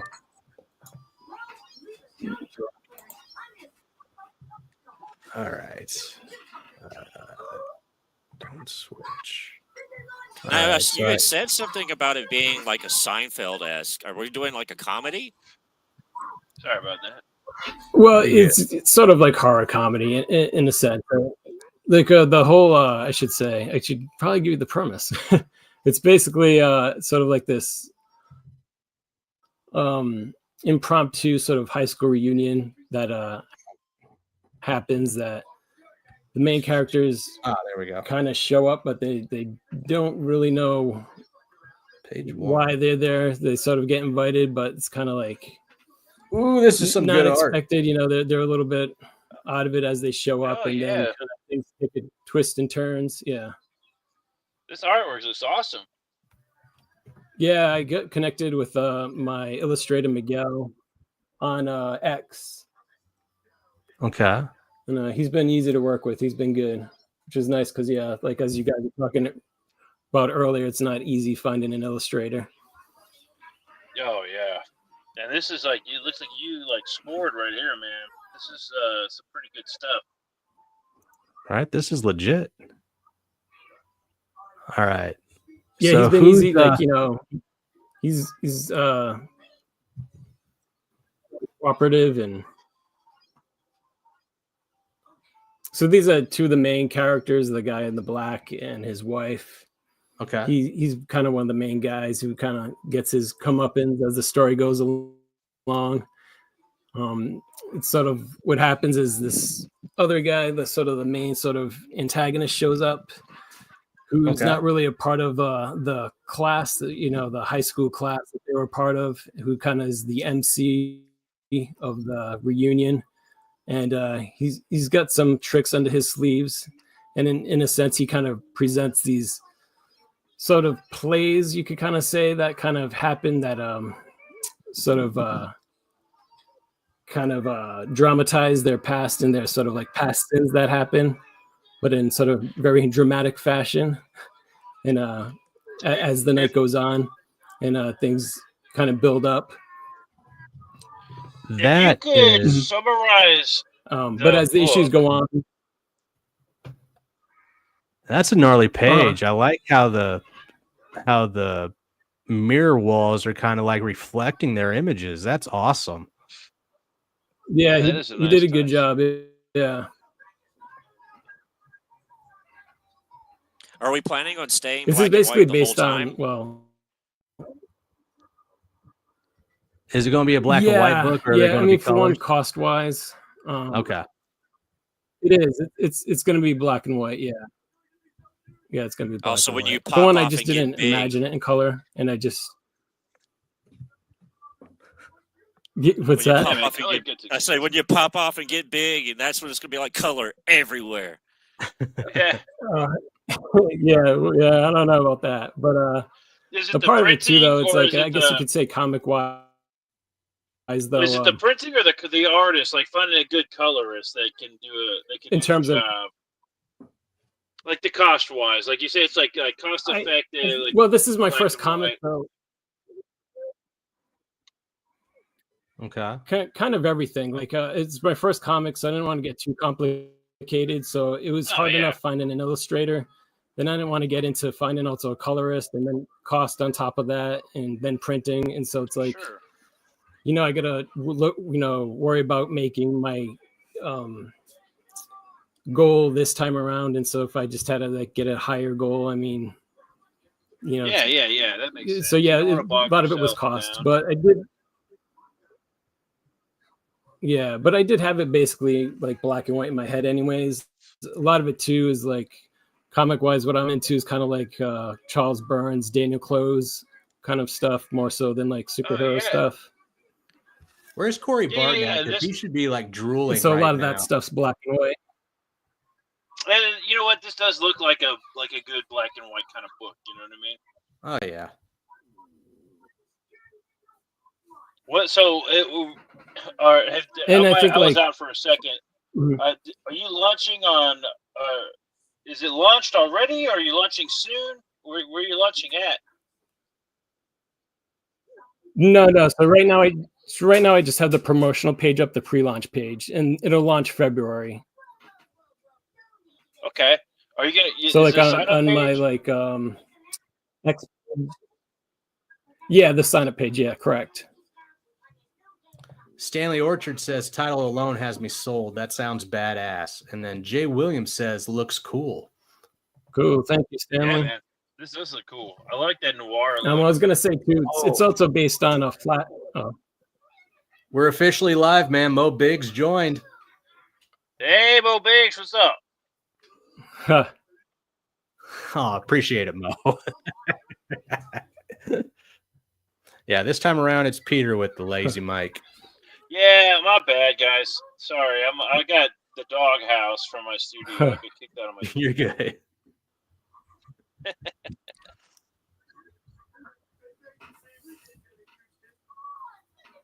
Yeah, this is really good art. Are you gonna have any? I was also gonna say though, like the whole story though. Yeah, I can share the Actually, yeah. Tell us about the story, man. Page as it is right now with you, and show you that if you want. Yeah, well, tell us about the story first. Put that link in for you. Oh, so yeah, what I was gonna say is that it's originally based on a flash fiction piece that I got published several years ago, and then I kind of I don't know. There was a part of it that kind of stuck with me, and I expanded that piece into like a larger short story. And I was trying to get that published around into some horror journals. But some of the feedback I was getting is that like it was either too violent or there was swears in it, and they didn't want to publish stuff that had swears in it. It was kind of like getting frustrated where it's like, well, you're supposed to be horror journals and you didn't want too much violence or swear words. And it was kind of getting a bit much. Plus, like when you submit stuff to journals, you may not hear back for a year, up to a year. And so it's just kind of getting ridiculous just sitting around. So the publisher was I had gotten some feedback too from the journals, the horror journals I was submitting it to. Ah, okay. Yeah. This horror and a lot of journals too. Like, indie comics, that's not a thing. Like when it comes to like indie comics, you can do whatever the hell you want. That's one of the beautiful things about indie comics. Now it's like a publisher or somebody's that's like, what made me think like, well, maybe.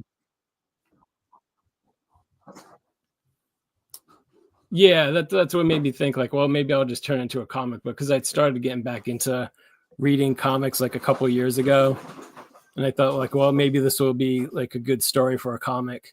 And I had reached out to a couple of different artists before I hooked up with Miguel, and they liked it, but it just didn't work out with those guys. Yeah, it happens. It's hard to find like a good artist. Like it's hard to find the right team, it's not like high school when you got a bunch of friends talking together. You got to find your crew. Yeah. Mo Big says, darn them to heck for their censorship. Yeah, no shit, right? But that's the beauty of indie comics. Right. I'm gonna show. Well, plus too, like Gate, when man. you submit things to especially like journals, the times of Oh, sorry. Yeah. Plus, though, like when you submit things to journals, like you don't get feedback. Oh, sometimes you don't get feedback at all. But if you get rejections, or if you get you do get published, it can be up to a year before you get, you find out. So you're just waiting around for 6 months up to a year, and it's just like kind of got sick of doing that. What about that. like indie comic spaces? Comics Gate's not the only one. That's my cup of tea. But there's lots of indie comic spaces, communities that you can get in with, and build like a following, a channel and everything. Right. Journals are like secondary in that regard, because it's really the people that you're selling to, not the journals. So yeah, when I started, that sounds great. Yeah, when I started doing my first issue, Comicsgate was the one that welcomed me right out the gate. Like, no questions asked. They were just like, "Oh, you're doing something? Get in here and show us." So yeah, we I'll want always good be books. indebted to That's all we Comicsgate. want. Yeah. Well, this is my first foray. I mean, I'm mostly a writer. I've been writing for, a number of years now. I've had, a number of short stories published in, a number of literary journals. Okay. But it's, different, like for stab at comics. It's just I just don't really have found the, comic books might be better place Are for you me. Are you on Twitter?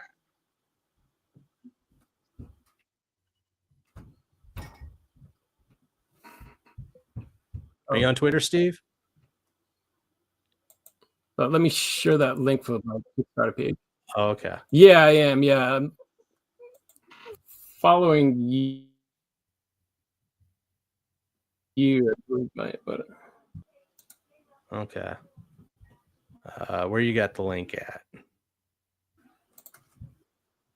Okay, there it is. It's telling me to log into Kickstarter. Hang on. Oh, is it? Oh, okay. Shoot. Yep. What about like a link YouTube for or me? anything? Do you do any YouTube or TikTok or Instagram?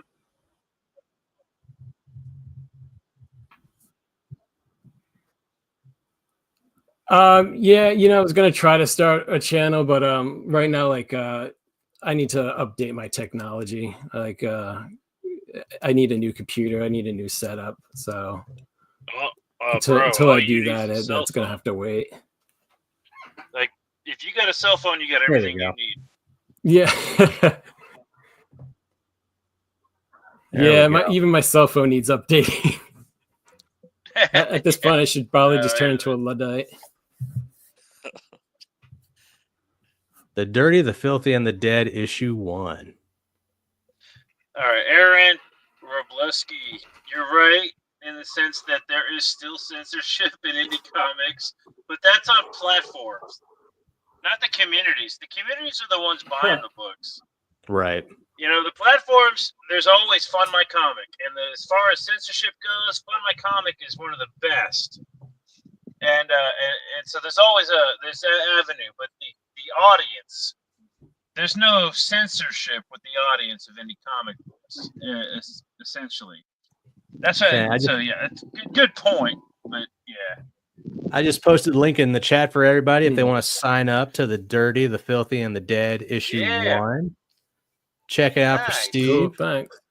I really like that cover. This is the the in the middle is the main cover, and you can kind of see pieces of like cover B down at the bottom here with the corpse on the table.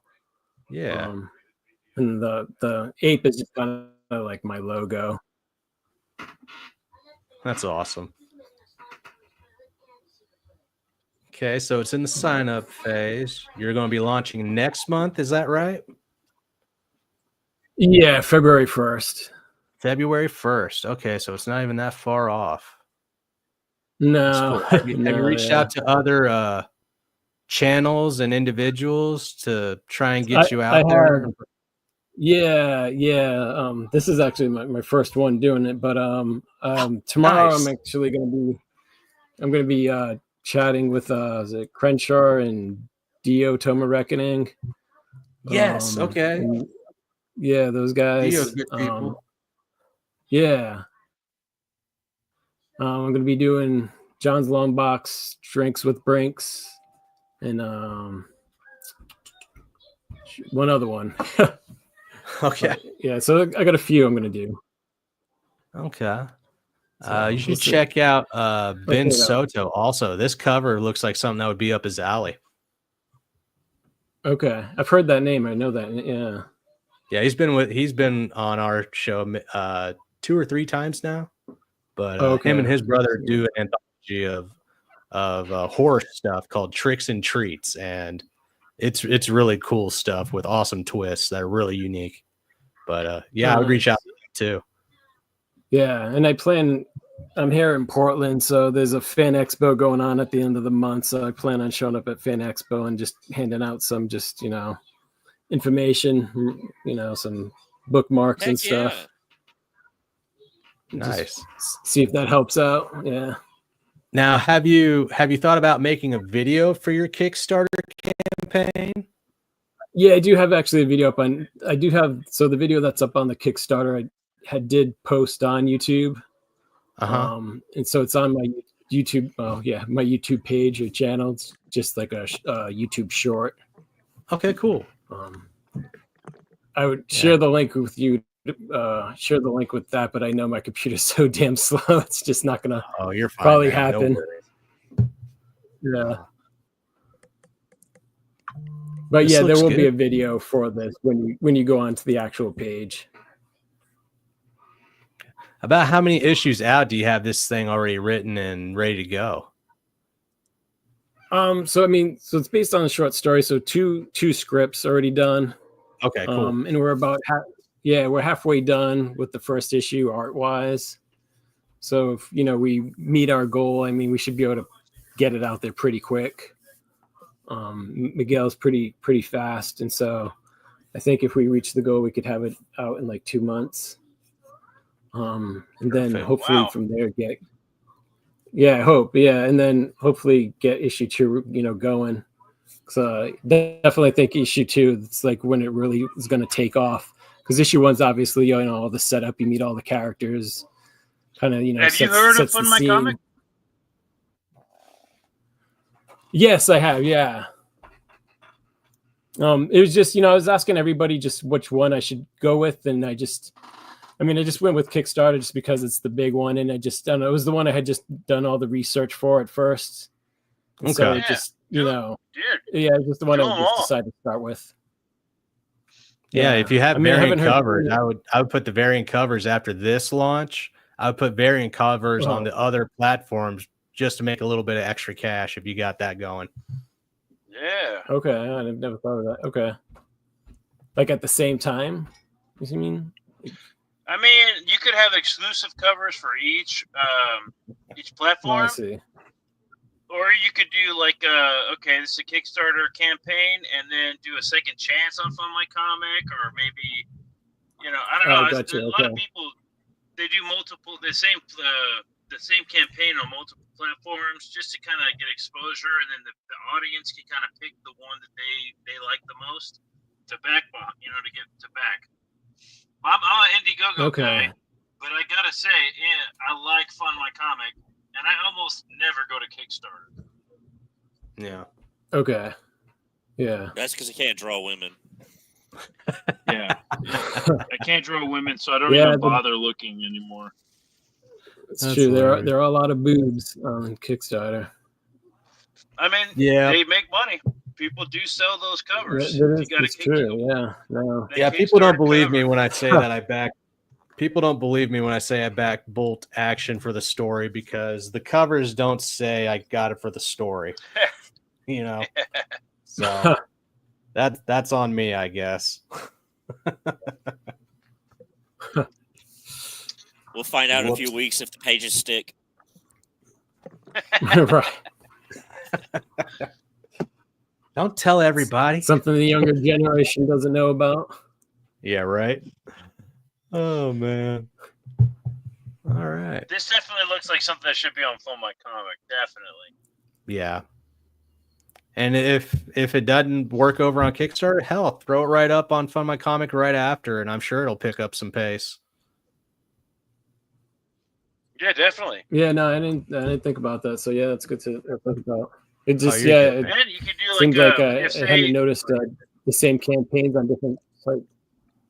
Well, if you get funded through this one, and then you launch it on like Fun My Comic, you can do an open storefront so that your book is getting printed. You can help get extra revenue to print more books, more copies, and it's a storefront, so you can leave it as open as long as you need it to be to print as many as you need. Okay, yeah. Dean made it in here. What's going on, Dean? What's up, man? Yeah, Mike Night. It's actually been really good this time around, man. Yeah. Well, if you're curious, go to Luke Stone on Twitter. Ask him any questions.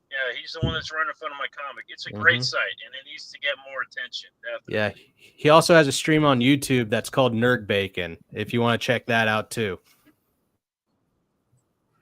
More eyes, man. Yeah. All right. Well, You got anything else to share before we start wrapping it up? Yeah, well, I appreciate it, guys. Oh, not a problem at all, man. We're glad you came on. Yeah, just keep in touch. I want to know how this goes. Yeah, we're proud to be the ones to pop your streaming cherry. Here we go. Yeah, no, definitely. Yeah, I'm looking to see how it goes too. That's awesome. Yeah, no, appreciate it. But yeah, when you launch, come back, get in touch with one of us. Peter has a channel also that we have some fun on over on Peter's channel. So yeah, hit us up. Okay, sounds good. That's a really good cover, man. All right. So what are all your tags and everything where we can find you? Instagram, Twitter, all that?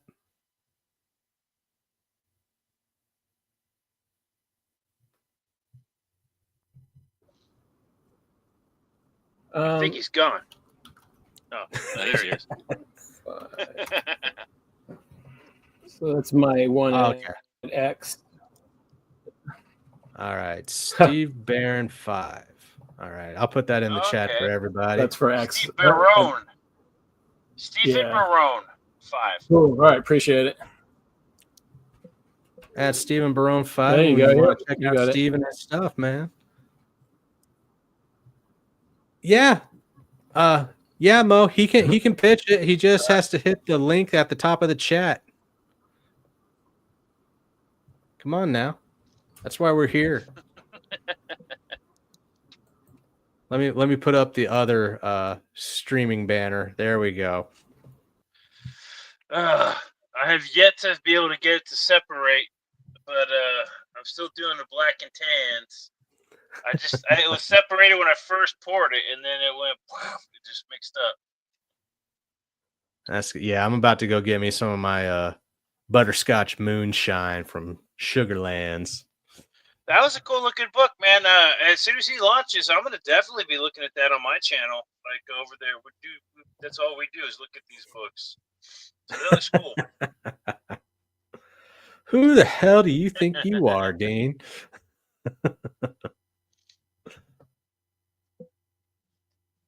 Oh, because of Odin, there's nowhere to get it right now. Holding that key to the Golden Gate. Well, we'll keep going for a little bit until somebody else might want to pop in and check something out. The link to hit the panel is pinned up at the chat. So just hit that if you want to come in. We'll go a little bit longer. And if nobody comes in, I guess we'll call it a night. But that was really good, man. I enjoyed a lot of those. Yeah, man. Those look pretty cool. It's exciting to see like people coming in to promote their work. Yeah. A few of them doing it for the first time, just dipping their toe in to see how they do and get their stuff together and see how they're going to present it. I like that. That's really cool. Yeah, that raw, like to dipping the toes in. It's the best channel to do that on because, we're just having fun here. Yeah, no doubt. Yeah, there's not a lot of people to intimidate you here. There's, I only have so many subscribers at this point. Oh, that reminds me. Make sure to like and subscribe over here on this channel. Subscribe, man. Yeah, I hope a lot of you newbies that just came in here, I hope you share it. I hope you come back in, and I want to see you guys on more streams out there. So when I see you get going and revving those engines, let us know what other streams you're going to be on, and we'll be out there to support you, man. Yeah, definitely. And also, you know what? If y'all aren't familiar with like me and Jake here, if you're not familiar with like Comicsgate or indie comics communities, right, follow us on Twitter. I'm Peter Orchard Studios, or actually I'm _ Peter Orchard on Twitter. Jake, you're Tail End Studios on Twitter, right? On Twitter, I'm Tail End Studio, TALEEND Studio, and then my channel here is Bionic Bruh, BRUH. I also have an Instagram where you can follow me at Tail End Studio, and but yeah, the best community ever, man. If you want the fun side where there's no fights or anything like that, no high school bullshit, this side of Comic Skate is where to go. No way, I'm all about it. Nah, I don't need all that trash. I'm good. All the drama's fun to listen to, but it's not fun to be a part of. Yeah, it's fun. It's fun to watch and be a fly on the wall, but to partake in it, I don't care. It's like I didn't do anything, or it's like one of those. Oh shit! I didn't realize I was a part of some controversy, and then it's a thing, and it's like, okay, well, how are you gonna navigate it? But you know what? It's comic books, everybody. We're here to have fun and make awesome comic books. You keep that in mind. That's what they always say, Peter. I didn't do anything after fight. I didn't do anything. Wait a minute. I just go into random live streams and annoy people. Nah, I've been saying it the whole damn time while we've been streaming. The link is up in the chat, pinned at the top. There's no excuse, Jeremy. There's no excuse at all for you not to know that. Shame on you. Well, pin it again. Share it again, because it is. Well, if it's pinned to the top, that's hard to miss. But that's my point. You drop it at the beginning, and then you like go up to the top of the chat. Well, if you scroll, there's a point where it doesn't. He said it's not pinned at the chat. All you gotta do is hit the star and it pins it, right? That's what I thought. Oh, so you misled me. So this is your fault. Let's hit for tat. That makes up for the son.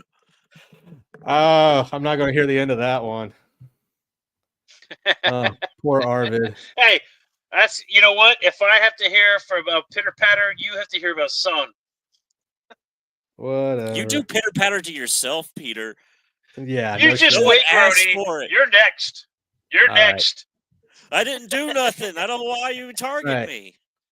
All right, Jeremy. It's pinned at the top for you, man. Grab it.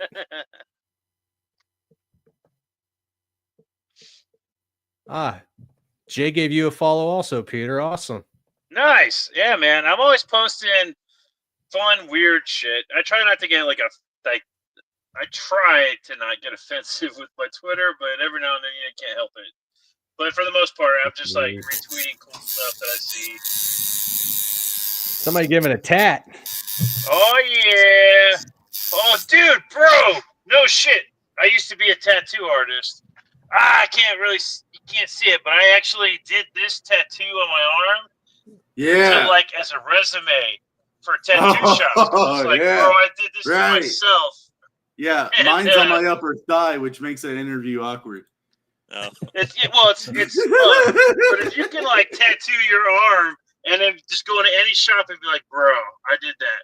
And then they're like, you did that to yourself? That's a hard thing to do. I wouldn't say awkward. I say it just makes it more intimate. I was say, would a tramp stamp be a sign of a good thing if you did it yourself? If you could do that, yeah, that's a solid. Very bendy. I did it with 3 mirrors, around my back. Right. Just off a feel. For sure. Jay says, I scrolled and saw a weird octopusy on Peter's profile. All right, just ignore that one tweet because that was the Neil Gaiman joke. It's already getting bad. It didn't get very much traction, but you can just ignore that one. Jake, I'm here. I just sent you a message in Twitter. This is what I'm tattooing, guys. I'm promoting. I got called out today. You got called out? I got called out. What did you get called out on? I got challenged by Dillard. Dillard? Mm-hmm. What did he challenge you on? Oh, he wants to sketch battle. He wants to CG cockfight. Oh. I just sent you the video that I made to throw it up. Go ahead, throw that out there for the people if you can. Let me get to it real quick. Hang on one second. That's why I'm tattooing CG right now. cockfight. I'm all about.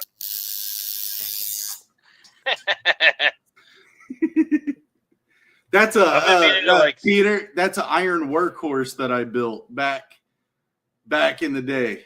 Oh hell yeah! I've got one of those. Yeah, I switched to the butterfly. Yeah, because I like the way it did, but now they don't even use any of that shit anymore. Now I know. It's all I want to try the new machines. I want to try them out, dude. This is a spring. I had a one. Bishop. I wanted to get into coils, or like rotaries. I mean, but yeah. Yeah, the rotaries. I spent so much money on a Bishop, and then like a couple months later, everything's rechargeable. It's this whole new thing. Yeah. I was like, damn, I wasted a lot of money on that. Yeah, fucking that Bishop. palm tattoo was like 18 years old. Yeah. No way. Yeah, Dude, 18 years old, dude. Like that thing's. You had to have dug pretty deep to do that because palms and hands don't last very long. You get a pumice stone and rub into your hand to get all the dead skin cells off, and then you tattoo. And dude, when it hurts, it fits. Yeah. All right, yeah. This is the pose. This is the pose. Yeah, run it. What up, General Piggy? Thanks for the share earlier today, man. I appreciate that.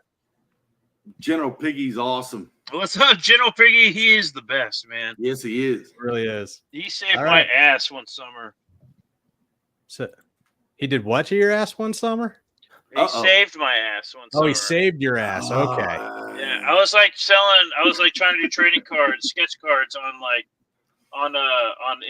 eBay because I was like, dude, I was so fucking broke. And he was just like, I'll take that. I was like, thank God I managed to get through that summer, man. Thank you, General Piggy. That was amazing. Thank you. I was told to kick Zaid. Was that Mo? Mo said that? No, sorry, that was D-Wag. Oh, he can deal with it. Boom. There you go. Be happy. You got to do what the chat tells you to do, man. I'm sorry. Bullshit.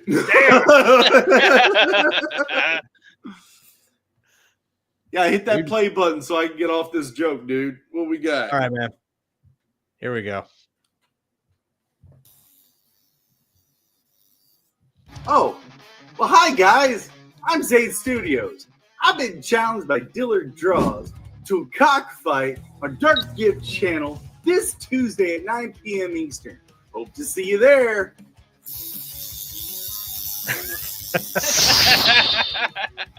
What the fuck?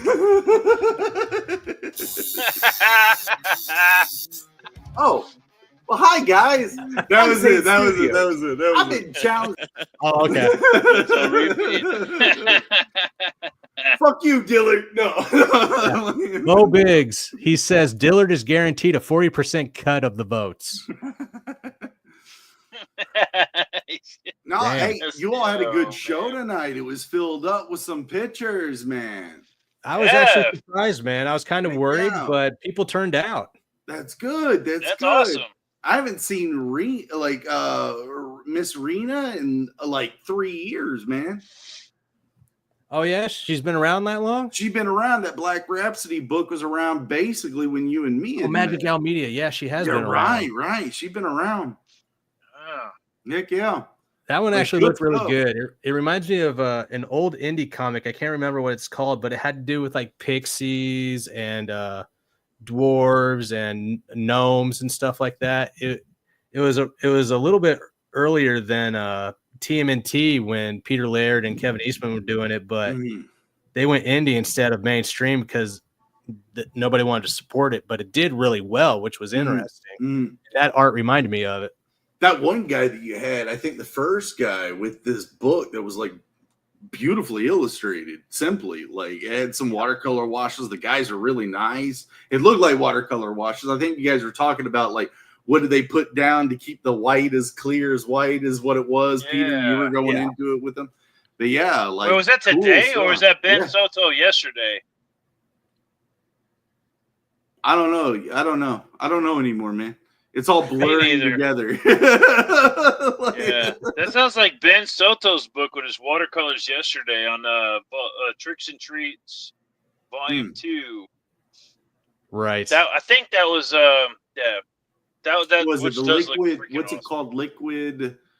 Oh no! You're talking about the masking. Yeah, the liquid mask. Right. You're talking about the book. Yeah. You're talking about Ice and Bone, right? Yeah, earlier today. Yeah. Okay. Yeah, that was a really good one. I love that kind of watercolor painterly art. I love it. Absolutely. Awesome. And Ben Soto and his brother do it too. Yeah. So you guys got great stuff.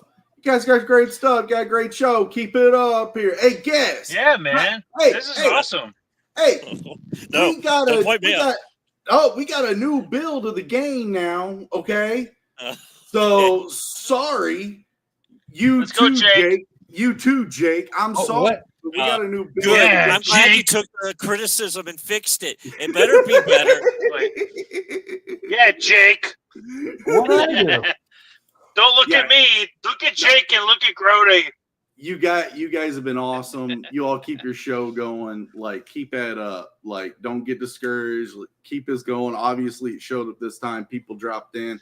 We got to keep showing our books, guys. Just keep rolling. Keep rolling. Yeah, man. Keep rolling. And I love looking at all the indie books. It's so much fun. It's the coolest thing in the world. And you get to meet people the whole time. Right. That's the biggest thing, is meeting them. Right.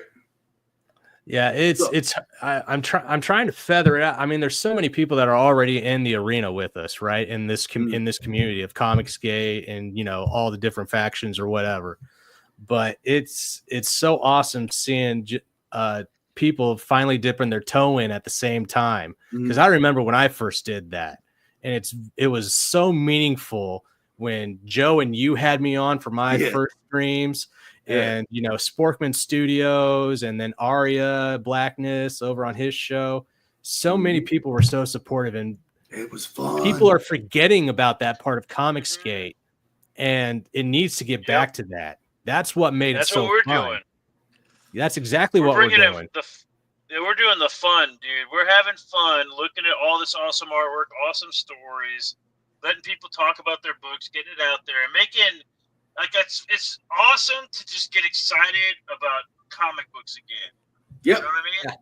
I can't even explain how awesome it is to get a book in the mail and be like, oh, shit. I can't wait for Polar Destroyer, dude. You're right. Polar Destroyer is like the exact book I always wanted.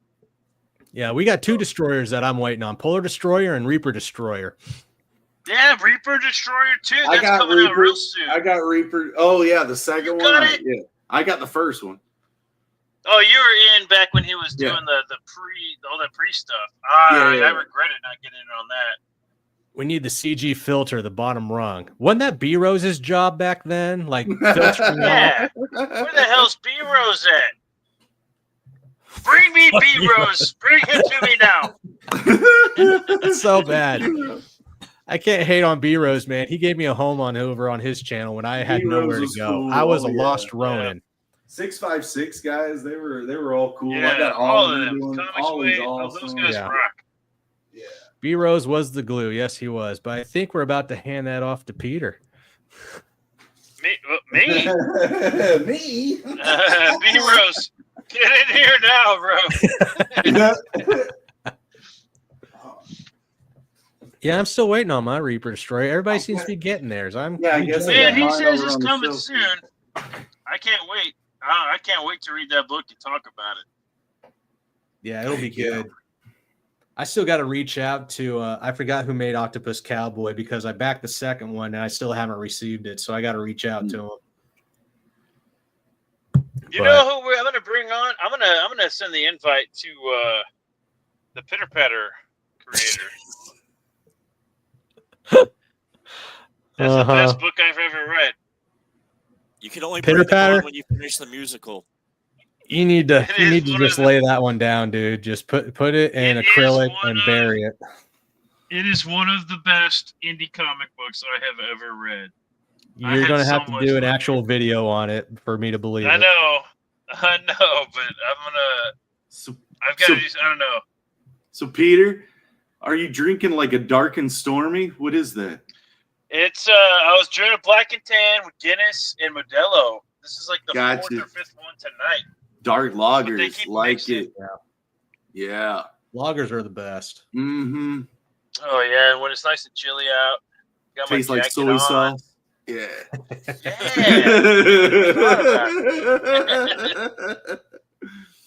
Heck yeah. But guys, I'm sure it tastes fine after about the fourth or fifth one. Yeah, it doesn't matter. It all blends together after a while. Great, Grody. Somebody's insisting upon themselves around here. What's up, Dean? How you doing? The Embrace, greater than all other comic books. Except Embrace ARO. was pretty cool, man. Embrace did have a really cool concept. I will give you that. Zayd loves it dark. Dude, you got the plushie. That's awesome. Oh hell yeah, that's badass. I'm a real I didn't fan. even know there was a plushie. I'm a real fan, man. Like, shit, guys. All right. Step it up. Where Step on up the to the plushie board. have they touched you, man? Weren't you doing Goosebumps, Night of the Living Dummy or something like that? It's really creepy, dude. Oh man. Yeah, That we was were talking about the yesterday's new. stream. Yeah, we were just we were talking about the new series versus the old series because Hulu has season 2 on it, even though the first series is on Disney, and it's a good revamp. If you can get past like the girls are the ones that are doing all the brilliant stuff while the dudes just stand to the side. Other than that, everything's pretty damn good. Cool. Heck yeah. I probably turned people off by Tower, saying that already, but Terror Tower, Night of the Living Dummy, The Haunted Mask. What was the plant one? I forget what the Stay out of plant the one. basement. Right. Stay out of the yeah. basement. That's what it was. Yeah. Yeah, all those are integrated into an overarching story for the seasons. So it's not episodic. It actually entwines them for an overarching story. It's really good. Gotcha. Hell yeah. I'll be watching that this weekend. I think Yes, the first reboot was legitimately woke trash. I agree with that because the first dude you see is in a fucking cat suit for Halloween. It was one of those he-she's, even though it says it's a dude. Hey. Spider-Man, Batman. They're all furries, dude. We're on the same page, Dean. We're on the same page. Second season was a lot better. Furries. Wolverine count? Yes, Wolverine. That was going to be my number 3 or my number 4. Yes, Grody. Holy shit! I didn't even notice. I didn't even catch that. Am I a furry? Yes. Am I like a furry guy? Oh damn it! Coming to your new truth, Peter. Goddamn! Wow, I've got a lot to think about. I mean, he's never already switched a to bear. hetero That before. vibe of a bear. Yeah, I need he's another already drink. a bear. Just make the switch, dude. Yeah, no, bear. I get. I understand that reference. I used to go to a bunch of like festivals. no. I know what a bear. Hey, I've done Ren fairs, man. I don't know festivals. Oh, you're Ren going fairs, to. yeah. But have you ever gone to like pagan festivals? I had like a lot of friends that were pagans who used to go to these pagan festivals. The crystal dweebs that draw Yeah. comic books about crystal magic. Well, and- not even and all drawing that comic stuff. books. It's just like they're all into like Viking, Nordic mythologies and stuff. And you go, Right. like Skull. Burning Man, essentially. Yeah. Skull, that kind Yeah, of stuff. Like, well, I don't know how many times I like was drinking on the path back to my campsite when I was like, I'm about to fall over, and then like bear camp comes out, and they're like, "Hey, brother, let me help you up there." And I was like, "Oh, thanks, man." And they're like, "Whoa, shit, hold on, never mind." The Macho Man Randy Savage. I'm like, what's up, brother? I'll just walk. I'll walk back to my camp. Thanks, but I gotta go. Dude, I mean, crazy. What Have you ever is been Burning Man Jingle but Bang? Bonnaroo without the Trojan condom? That was good. Bonnaroo without the trunk. That was good. Have you ever been jingle banged, Peter? What the fuck? I don't even Have know you what ever that been is. jingle banged by beer wenches? What is a jingle bang? It's What when is they that? lap dance you with little jingle bells like attached to their dresses and stuff in the tavern. No, dude. but that You sounds haven't- like. you're not going to the right fun. Ren fairs. Well, no, this was like not Ren Fair, but Oh yeah, Yeah, I Pagan think- Festival. Yeah, you gotta. I've been you going to gotta like. show 'em. Okay, I did just go to like the Texas Renaissance Festival out there in Houston. That's the biggest one, isn't it? Yeah, I went to the Barbarian weekend, Mm-hmm. and holy crap, dude! There's a lot of people that show up to that thing. It's been like 10 years since I've been, and I didn't realize how much has grown since then. It's Yeah, wild, place- dude. Like, I got Ren fairs lost. are nuts. My whole group got split up in the same vicinity. We're like, oh, I'm gonna go check this one shop out, and then 5 minutes later, the entire group is completely split up, and there's no signal, so you can't text anyone. And we were lost. Everyone was lost for like an hour or two before we all found each other. It's wild over there, man. Sounds like Texas a great Red Fair festival. rocks. Well, No, I had my credit card, and I went and found all the places that sold mead, and then just got a bottle of mead, and I was walking, drinking, having like a good time by myself, in my barbarian outfit, just looking for my crew as I go to the next place that sells mead, and just buying mead all the way through until I eventually found everybody. Mead leads the way. Yeah, lead also leads to broke pockets, but yeah. Mhm. So, I had the money set aside, but yeah, you're absolutely yeah, right. yeah. No, I've gone broke at drinking too much That meat. shit adds up. Yes, $25 for a fucking turkey leg. Right? Hey, tie I a had baby to do shoe. it. Peter, next time you do that, tie a baby shoe to the end of it and walk around the festival. Bro, you gotta get a turkey leg. It's like standard. You have to. And so when I saw the price tag, I was like, Jesus Christ. And I got the biggest one they had, but still, I gnawed every little piece of meat and shit off that bone. And that I literally had like the staff coming up to me. I'm like standing over a trash can because I'm like gnawing all this shit off this bone, and they're just like, "Are you okay, sir?" I'm like, "Yeah, I'm just getting my money's worth." And people are throwing like falafel and shit in the trash can. I'm like, "You guys fucking know you're gonna finish that?" Fuck, dude. I'm like seriously looking at that trash can like I could save myself $20 right now if I just finished their falafel for them. You know what I mean? Mo Big says, baby shoes, you guys are dangerously close to B-Rose territory. B-Rose needs to get in here is what B-Rose needs to do. Right? If he would just be like, hey guys, in the chat or something, I would immediately pull him in. But he's Hey, what's up, man? I saw the baby Stanley. I saw the baby shoe trick in the Ohio Renaissance Fair. Like a guy was walking around just gnawing on a turkey leg with a baby shoe. I was like, whoa. But that made me think, get a whole turkey and put it in like gosh bagash or whatever, and then walk around and like bite into the turkey. Hey, like, to be honest, they sorry, don't check Brian. they don't check like your person that great.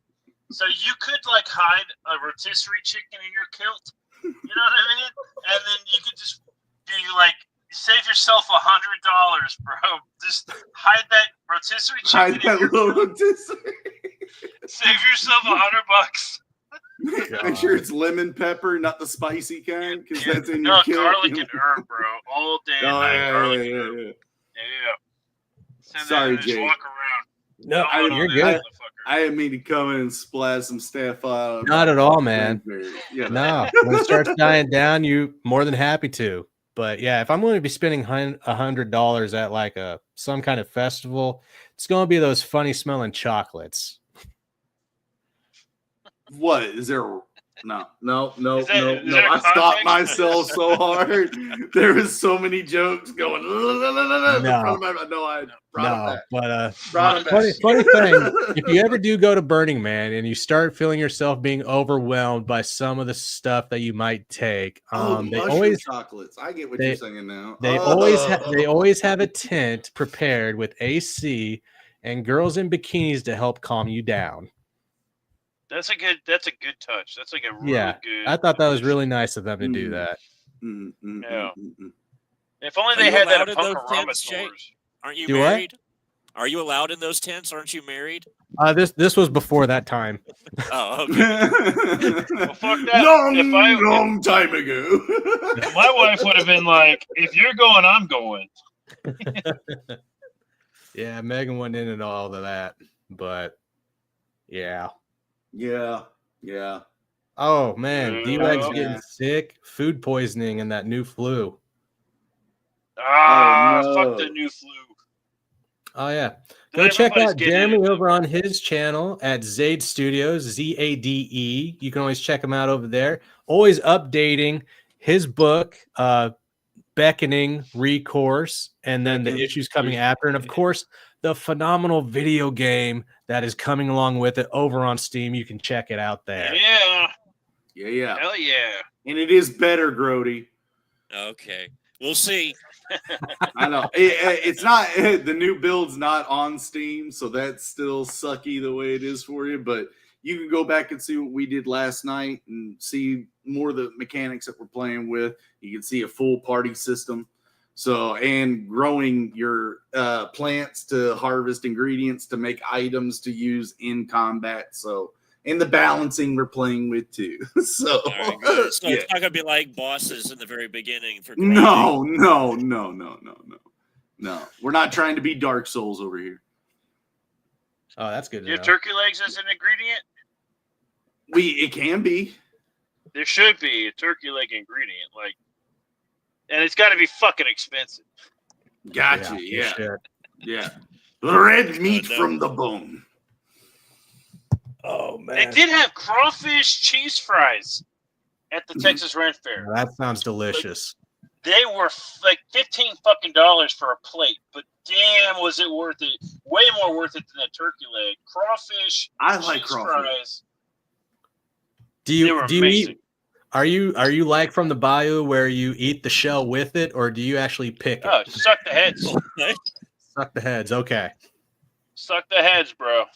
You gotta suck the heads. Use them as finger puppets afterwards. After the crawfish, I'm sure Peter's very good at sucking head. Wow. God.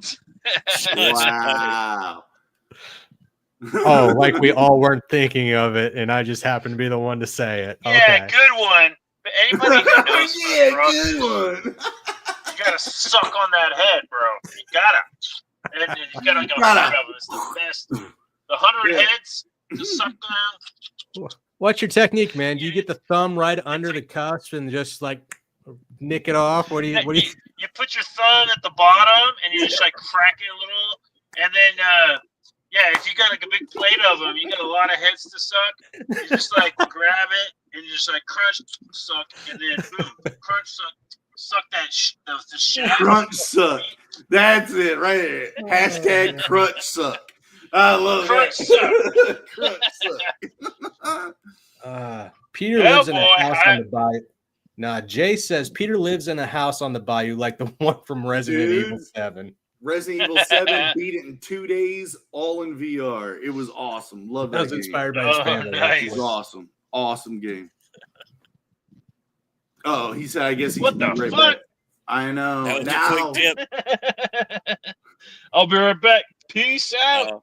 He probably ran away because he knew what was coming next. Now you're going to be talking about pitter patter for the next 3 hours. No, but I know crawfish boils, bro. I know Dude. Cajun boils, man. Dude. Yeah. You can't beat a good Cajun boil with some crawfish. Yeah, dude. Now, And do you I use the used to butter? be like sucking the heads. I was like, God, that's fucking gross. But then, you got a bunch of Cajuns and they're like challenging your manhood. And so you gotta suck the head on that thing. And, Right. and next thing you know, it's like the best thing ever. And you're like a regular Cajun on these boils. And you're just like, Yeah. Yeah. You're like This on sounded TikTok. like a Tropic Glizzies. Thunder scene. Like, you know, like on TikTok, how they do the glizzies? That's me with crawfish. I'm like, Heck yeah, dude. Oh, yeah. Jambalaya. Love jambalaya.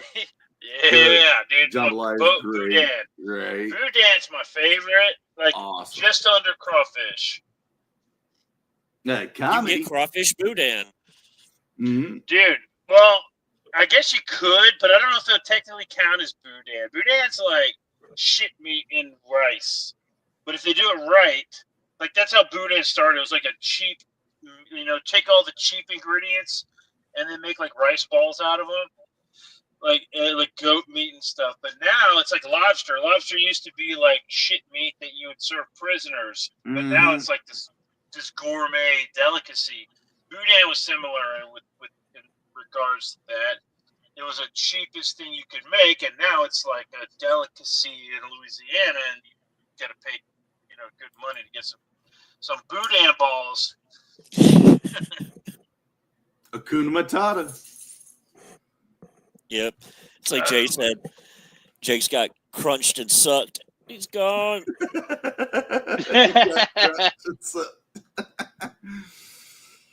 Oh, that's funny.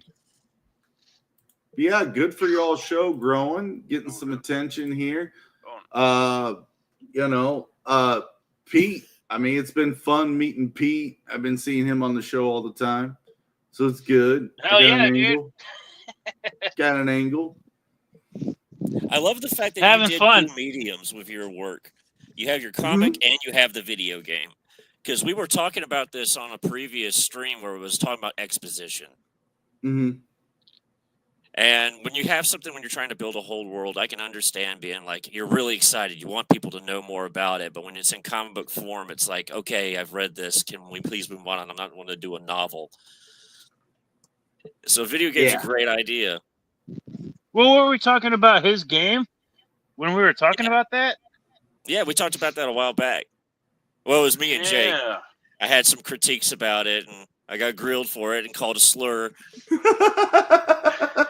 We're just playing, dude. It was all just fun. It's all just fun. But Grody, you read the book though. Yeah. Okay, so I am trying to I'm not trying to bully people and give me critiques, but I just want to hear what people have to say about it. It's my first book. So I'm trying to kind of gauge some people's reactions. Recourse. I would say the one thing. Oh, well, you're in the wrong place. Oh, no. I'm trying to remember if I've read that one or not. I don't know if I've read that one. There we go. There you go. What's up, Jake? Not much. Damn, Jake, they were talking so much shit about you. I stood up for you, bro. I don't deny it. That's not true. Jake would never. Why do you think he turned the camera off? Why do you think he turned the camera off? We bullied him so bad he had to turn the camera off, dude. Yeah. That's why. Yeah. I was in stomach cramps, and I was like, Jake would never.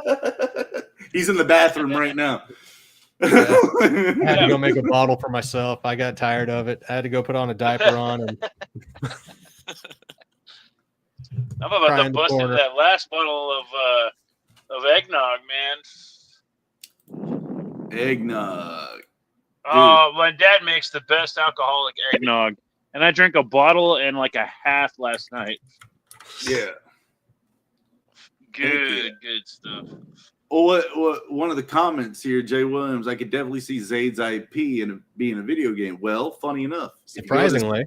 If you go to Steam, I'm going to send that link to you, Jake.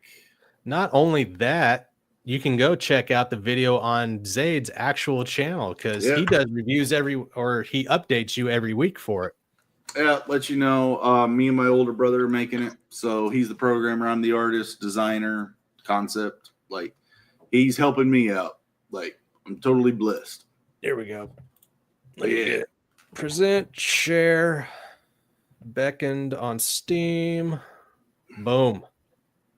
Now, like Grody had said, it's outweighted. It is going to make you pissed off a little bit. You're probably going to die the first couple times before you find out the rhythm of the system. Once you find out the rhythm, you can cheese it. So that's why these blue characters are kind of like chunky. You can't really defeat them just by the sword. You're going to have to use magic. And that gets you to understand. That's what gets you to explore the different type of systems than trying to cheese it. But trust me, we know what we're doing here. Oh yeah, the guard mechanic is great. Like I spent after I got a hold of it, like you were saying, the next 6 fights, it was just like no damage at all, and it was just like, God damn it! I just got to kill the rest of them with this spoon now. But now the enemies you can turn break the enemies, so you'll break their turn when they're attacking. If you block them enough times, you'll steal their turn. And they'll have to now defend you on their own turn. And now they can do that to you too. So we talk about a turn system. It is still on turns, but who engage at the turn and who's returning, so it becomes quite real time for still being a turn-based system. So this is on Steam. I might have to download it. Yeah, it's on Steam. Play this. Just a prototype, just to get you guys used to that system. But I might need it just to get my computer and my studio back, so I can stop that My wife's in there like doing her supermarket game on Steam. But if I have a game, you know what I mean? Yeah. She couldn't like, kick you out. No, I'm playing. Get the fuck out. Peter, that reminds me. Did you get the package I sent you? When did you send it? No, I haven't gotten any packages from you recently. Which one? I sent you a copy of Beck and Recourse and a couple others. When was it supposed to get to me? I sent that like 2 weeks ago. Oh, no, you sold I it have for not beer gotten money. it. Are you shitting me? Is that where you got the No. Oh fuck! I'm busted. eBay, look, guys. Busted. There was a jump on eBay, and I could not help myself. I needed that black and tan. You don't understand how bad I needed that black and tan. But yeah, again, thanks for showing stuff off again, Jake. You guys, like, y'all have been a lot of great supporters for. I mean, Jake, you've been following me since I was even stepping foot around here. So thank you so much for all your support and interest. Right back at you, man. I hope you see that we're not stopping. We just keep moving. Right. You know, it takes a little time to get some of this artwork done, as you can see why. But yeah, we're not stopping. We keep moving. Yeah, the artwork is phenomenal. So, thank you. Appreciate that. Definitely do. Yeah, dude. And games, we need more people making games. No shit. Well, right. right. I know it's not like the easiest. It's not like, oh yeah, I'll just get right on that. But, hey, if you guys like the old RPGs, there's always RPG Maker just to get your toes wet and trying to figure out your own game. Like, it's really, RPG Maker. Total. It's been around since 1995. They got updates on it. Like, instead of like Super Nintendo style, now they got more advanced 3D stuff. Like, go check it out. Now, how much RAM would you need to support that? Not much. It's a very optimized program. Okay. I had Blender and Unity had some pretty good presets. Yeah, we're using Unreal for this, by the way. We are full like game developers on the like Unreal. A real professional. Okay. Right, but like the RPG Maker stuff is incredible to do if you're just getting your toes wet and want to just make a game based off a story you have. Great way to start. Yeah, there have been some incredible RPG Maker games that were put out by some individuals. And in fact, a lot of horror. Yeah, a lot of horror ones. Yeah. What I can't believe is how they can act. Like, a lot of these guys know RPG Maker so well, it just becomes the base. They can go into the back code and make it do whatever the heck they want. Like, it's insane what you can do with that engine. It is. It's like Adobe. Not outside of the game room. Adobe, I didn't realize until after like a year or two of fucking with the Adobe suite, that you could actually like get into the code and adjust it and do whatever the fuck you want with it. Yep. And then for you fighter guys, like if you like Mortal Kombat, there's the Mugen engine. If you want to get in there and start making a fighting game, get the Mugen engine. I think it's free to play or free to download and try out. But you can import your own sprites, move sets, all that stuff. It's great. If you ever want to just get into game development, there's all kinds of easy ways to start. So, yeah, especially if you got art assets. So that comes fun too. But yeah, get into stuff. It's fun. Yeah, I'm gonna check this game out too, Megan. The last game that I played similar to this was way back when, called Dungeon Siege. Do you remember that game? Yeah. PlayStation? PC for me, actually. It was on PC. Okay, yeah. I know the one. Yeah. Dungeon Siege 1 and 2 were my go-to because everybody else was playing Diablo. And yeah. This totally reminds me of it, man. I love this. What I'm inspired by is like Planescape Torment, Diablo 2, Final Fantasy, like 7, 8, and 9. Mostly Chrono Trigger, Chrono Cross, mostly Chrono Cross. Mostly Chrono Cross for how I'm doing this game setup, the backgrounds, all that type stuff. It's very like Square Enix using pre-rendered background techniques back in the late 90s. So that's what I'm kind of running on. Are you going to drop as many options as there was in Chrono Cross? Are you talking about as many characters, the 48 or 49 recruitable characters? No. Just recruiting every bum on the street.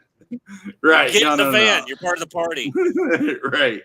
Yeah, that made their the depth of the characters a little shallow, but it did force them to make a dialogue mechanic that was because you would get like a random character or whoever would be in, but there would still be script to read, like whoever you would have in your thing. So they had a dialogue system built on accents. So talking in comic books, when we talk about reading accents in the dialogue, like this game actually had a mechanic built around that. So they learned how to use accents in text without going overboard. So it was still readable, but without like overdoing it. I think it's a real balance you have to play with when you're doing that, especially in comics. So from what I've seen. Dude, wait until they do the AI, right? The AI, what are those non-playable character NPCs? AI NPCs. Yeah. That is what I am looking forward to the most. They've been playing with that in Skyrim, and they've been playing with that the Matrix simulator. Yeah, I saw the Matrix one. Yeah. And I was like, I am sold, dude. When they put out that AI NPC shit, I'm down. It changes the whole game when the NPCs will have a whole conversation. Fuck playing the game. I'm just gonna go chat with those. I love AI. Yeah. I love chatting with AI. Like chat the Grok. Mm-hmm. Grok's my best friend. Now it makes sense. He's got my back. We're implicated in some shit, by the way, and possible crimes. But either way, in a video game, can you imagine? Right. It could change a whole lot of stuff. Yeah. But yeah, guys, like there, as far as like game stuff is, there's so many tools out. There's so many things to get into. There's even programmers that are using a ChatGPT and stuff to kind of help them program logic. So I don't like when you say there's no excuse. There's no excuse. You can get into this. Right. It's fun. It's fun. Just don't go beyond your boundaries too far. Break them when you can, but know what you're doing.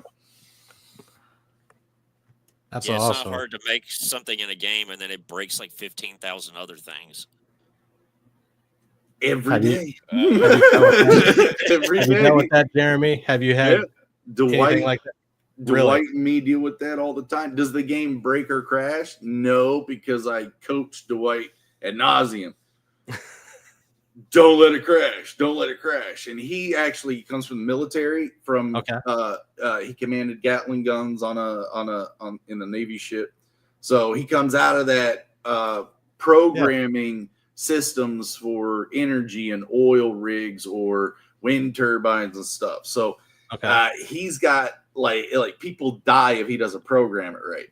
So like, thank God I got him over here when I say, hey, don't let it crash. He's like, okay, yes, sir. And it doesn't crash. Like, it'll crash if you're trying to use it on a system that is not part of the requirements, the gauge that we gave you. But yeah, I mean, other than that, it's not going to run on your calculator. Come on, it's not Doom. But yeah. Yeah, that's just PC games in general, though, when it comes to that kind of thing. Yeah, but as far as like when you play it, does it crash or does the system hang up? No, he's written things in a way that they should click back in with every game state and kind of stay fresh. So we don't have crashes, very many crash reports. I don't think I've heard any unless you're playing on something that's not required on it, or like, your machine's not beefed up. But it doesn't take that much. Yeah, you're breaking rules. Rules. But yeah. Dwight has made a ton of mechanics over the past couple of weeks, so it's been great. More of that, more games. We're basically almost done with the main Rubik's Cube of the mechanics, the actual toy part. So what we go off there is a chart I set up with the storyline, the NPCs, how we're going to release everything to the player throughout a 20-hour, 30-hour game time. So all that's got to get built, but the main core mechanic, the actual toy, we can hire the rest of the help, but just to get that done, that's all us. So stay tuned, follow, support. Yeah, we are, man. We're waiting on it. I know. I wish I could go faster. Nah. Are we planning any DLC? No. My whole thing is stay to that old late 1990s like idiom. You all pay one price, you get the whole game. Oh hell yeah! How about any unlockables then? Any cheat I codes? do want to have hidden bosses, hidden like top level items for like post game. Like you're at the end of the game, you're just trying to beef up as much as you can. I do want to have a couple of those, but it's still an indie game. If you're saying, hey, is there going to be a DLC? We'll see. We'll see in that case. No, that's fair enough. I would love to.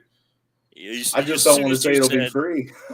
As soon as you said hidden bosses, you ever played a game called Legend of Legaia?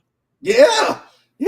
In fact, my system kind of probably reminds you a little bit of it because it has this whole. Yeah.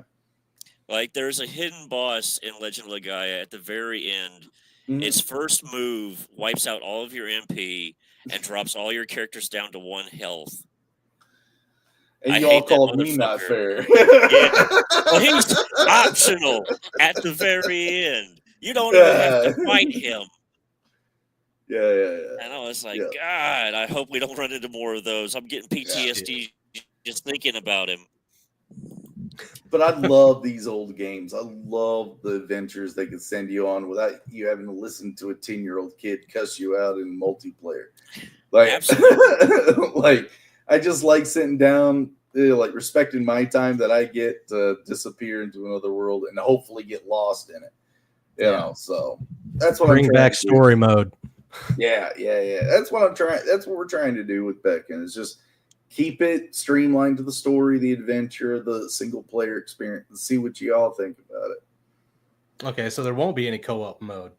I was actually thinking of couch co-op sort of a way. That'd be not awesome. Multiplayer, but couch co-op where you could attach other like controllers to your like That'd friends. Be perfect. Yeah. I think that would be fun. So you could have like 3 friends sitting there playing the parts of each of the characters. Like Tales of Vespia. Oh yeah, that was a good one. I didn't even think about that, but yeah. Mm-hmm. So that's totally plausible. Yeah, it's doable. You just got to be able to map the controllers, set all that up. Hell, you can map a button to a second controller. That way, if you have like a 5-year-old little brother or something, it's like, hey, push the power button. Okay, bam. You know, that'd be awesome. Couch co-op is something we don't see anywhere. Last time couch co-op was GoldenEye. Like good couch co-op was GoldenEye. Yeah, man. 64. It's been a while, but the problem with couch co-op is now that I'm like all grown up and my family and everything. You don't hang with your friends no more. Yeah. Yeah, so it's like I can do online co-op because we're all in different parts of the country now, but we may do something. I don't want to hold anything in concreteness. We may do something with multiplayer. I don't know. I just don't have the network guy right now. On the mechanics. Fun to me. Fun to us, and we'll get a technical guy on that. Leave Jeremy alone. He's doing what he can. I'm doing my best, man. Damn it. Do it better. But yeah, you guys have been great, and thanks for always supporting what's going on. Man. I just like having fun with y'all, poking, prodding, having the jokes. But it's good to see that. Good to see you guys got some people coming in this time. So keep this up. It's really cool how you guys came over and just started helping out this channel, started gaining some traction, and just showing up and being supportive and everything.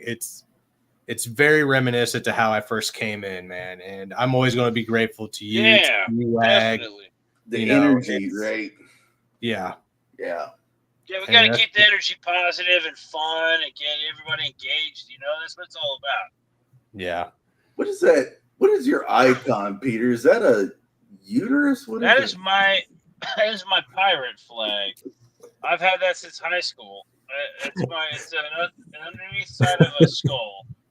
It's the almighty uterus. It's the underneath side of a skull. It's been my pirate flag since like high school and shit. There's a funny story behind it. My teacher used to give me shit because I drew skulls on everything. Mm-hmm. And so he was like, have you ever drawn a cow skull? Have you ever looked at the underneath side of a cow skull? It's so beautiful. It's like so much intricate detail. And I was like, yeah. So then I started drawing the underneath side of a human skull instead of just the regular human skull and everything. I started drawing the underneath side, and he's like, I like it. And I was like, really? And then I was like, that is pretty cool. So I stuck with it. That's like my logo right there. That's awesome, dude. It's cool. It's cool. Jay says at least it wasn't an octopussy. Did you see this shit that he shared? Did you see this shit that Peter shared the other day? Yesterday, it's the best thing ever. It's Best Neil thing Gaiman's ever. newest. It's Neil Gaiman's newest series. Nah, that's the nastiest, horrible. Neil stuff. Gaiman's got some taste, I gotta say, man. That show looks like it's gonna be fire. So, are we seeing anything? Or Yeah, you should share it. I'm like, Hey, do I Jay, gotta go look for look. it? It's not like Give me a minute. I'm looking. All right. I'm looking. you'll find. All right. Yeah, you gotta share that. Don't So show with all it. You this might Neil get Gaiman demonetized. Yeah, No, this there's nothing. might fuck us up. Yeah, but there's nothing there though. That's the thing. It's like nothing actually there. It's just AI weird shit. But No, Does it this look all is the like the Neil ending Gaiman. of? Does nah. it look This like the is ending of Starship Troopers? this is octo hemorrhoids. This is what this is. We were looking at it last night, and I was like, "Oh, I gotta post God. this," and I gotta tag Neil Gaiman in it. Oh 'Cause, you know, wow! all this fun stuff. Oh wow! That's Oh, not. Oh wow. wow. Yeah. Oh, That's yeah. just. That's a That's just Kardashian. nasty. Yeah. The jiggle physics, yeah. Oh man, the AI Pete is something else Davidson. now. It's the newest Ah, thing. God. The next thing on Amazon, Amazon Prime. Get Amazon Prime, folks, to the newest Neil Gaiman brilliance. So this is the shit that attracts Peter. So I question everything about him at this point now. Me, bro, not me. I'm a fan of Neil Gaiman, and I was really, You can I don't hear like that he's getting a without bad rep sound. right now. Yeah. So I just wanted to promote his latest project. You know what I mean? I'm here to help. I'm going to promote his stuff and clean his name. I want to clear his name. I want to clean it. No, Like this is with what this. this is what I think Pete Davidson and the Kardashians look like. Yeah, I'm good with that. Yeah. At midnight. Yeah, I'm good with that. You weren't supposed to feed him after midnight, Peter. Goddamn. Good Lord. I don't listen to the rules, bro. Rules are for suckers. Jay Yeah, Williams, now we'll get demonetized, Octopro. guys. I don't know. That's the It's funny that you nastiest. can get demonetized for something that technically doesn't even exist. There's Right. actually nothing there Oh, that is actually a thing. But you It- can the still only- get demonetized for it. the only thing that separates pseudoscience and science is time, dude. Give it time. Yeah. And there's a reminiscence of tentacle porn. I get that. Jay says this is the Kardashians' true form. Right. Make sure to That's go to my why- Twitter and follow me, folks, for the latest. The weirdest shit ever. That's the Yes, reason if you're into physical that, go porn is follow animated. God. Yeah. I find All the right. best of the Yeah. best. Guys, we're at 2:39. I think we're going to call it a night here. Yeah, what a closing subject. Yeah, man. Yeah, no Nice. shit. Stick in Appreciate your it. mind. Yeah. You won't be forgetting Good this stream night. anytime soon. Let Peter go to his crawfish now. Good night, everybody. You gotta God. slip that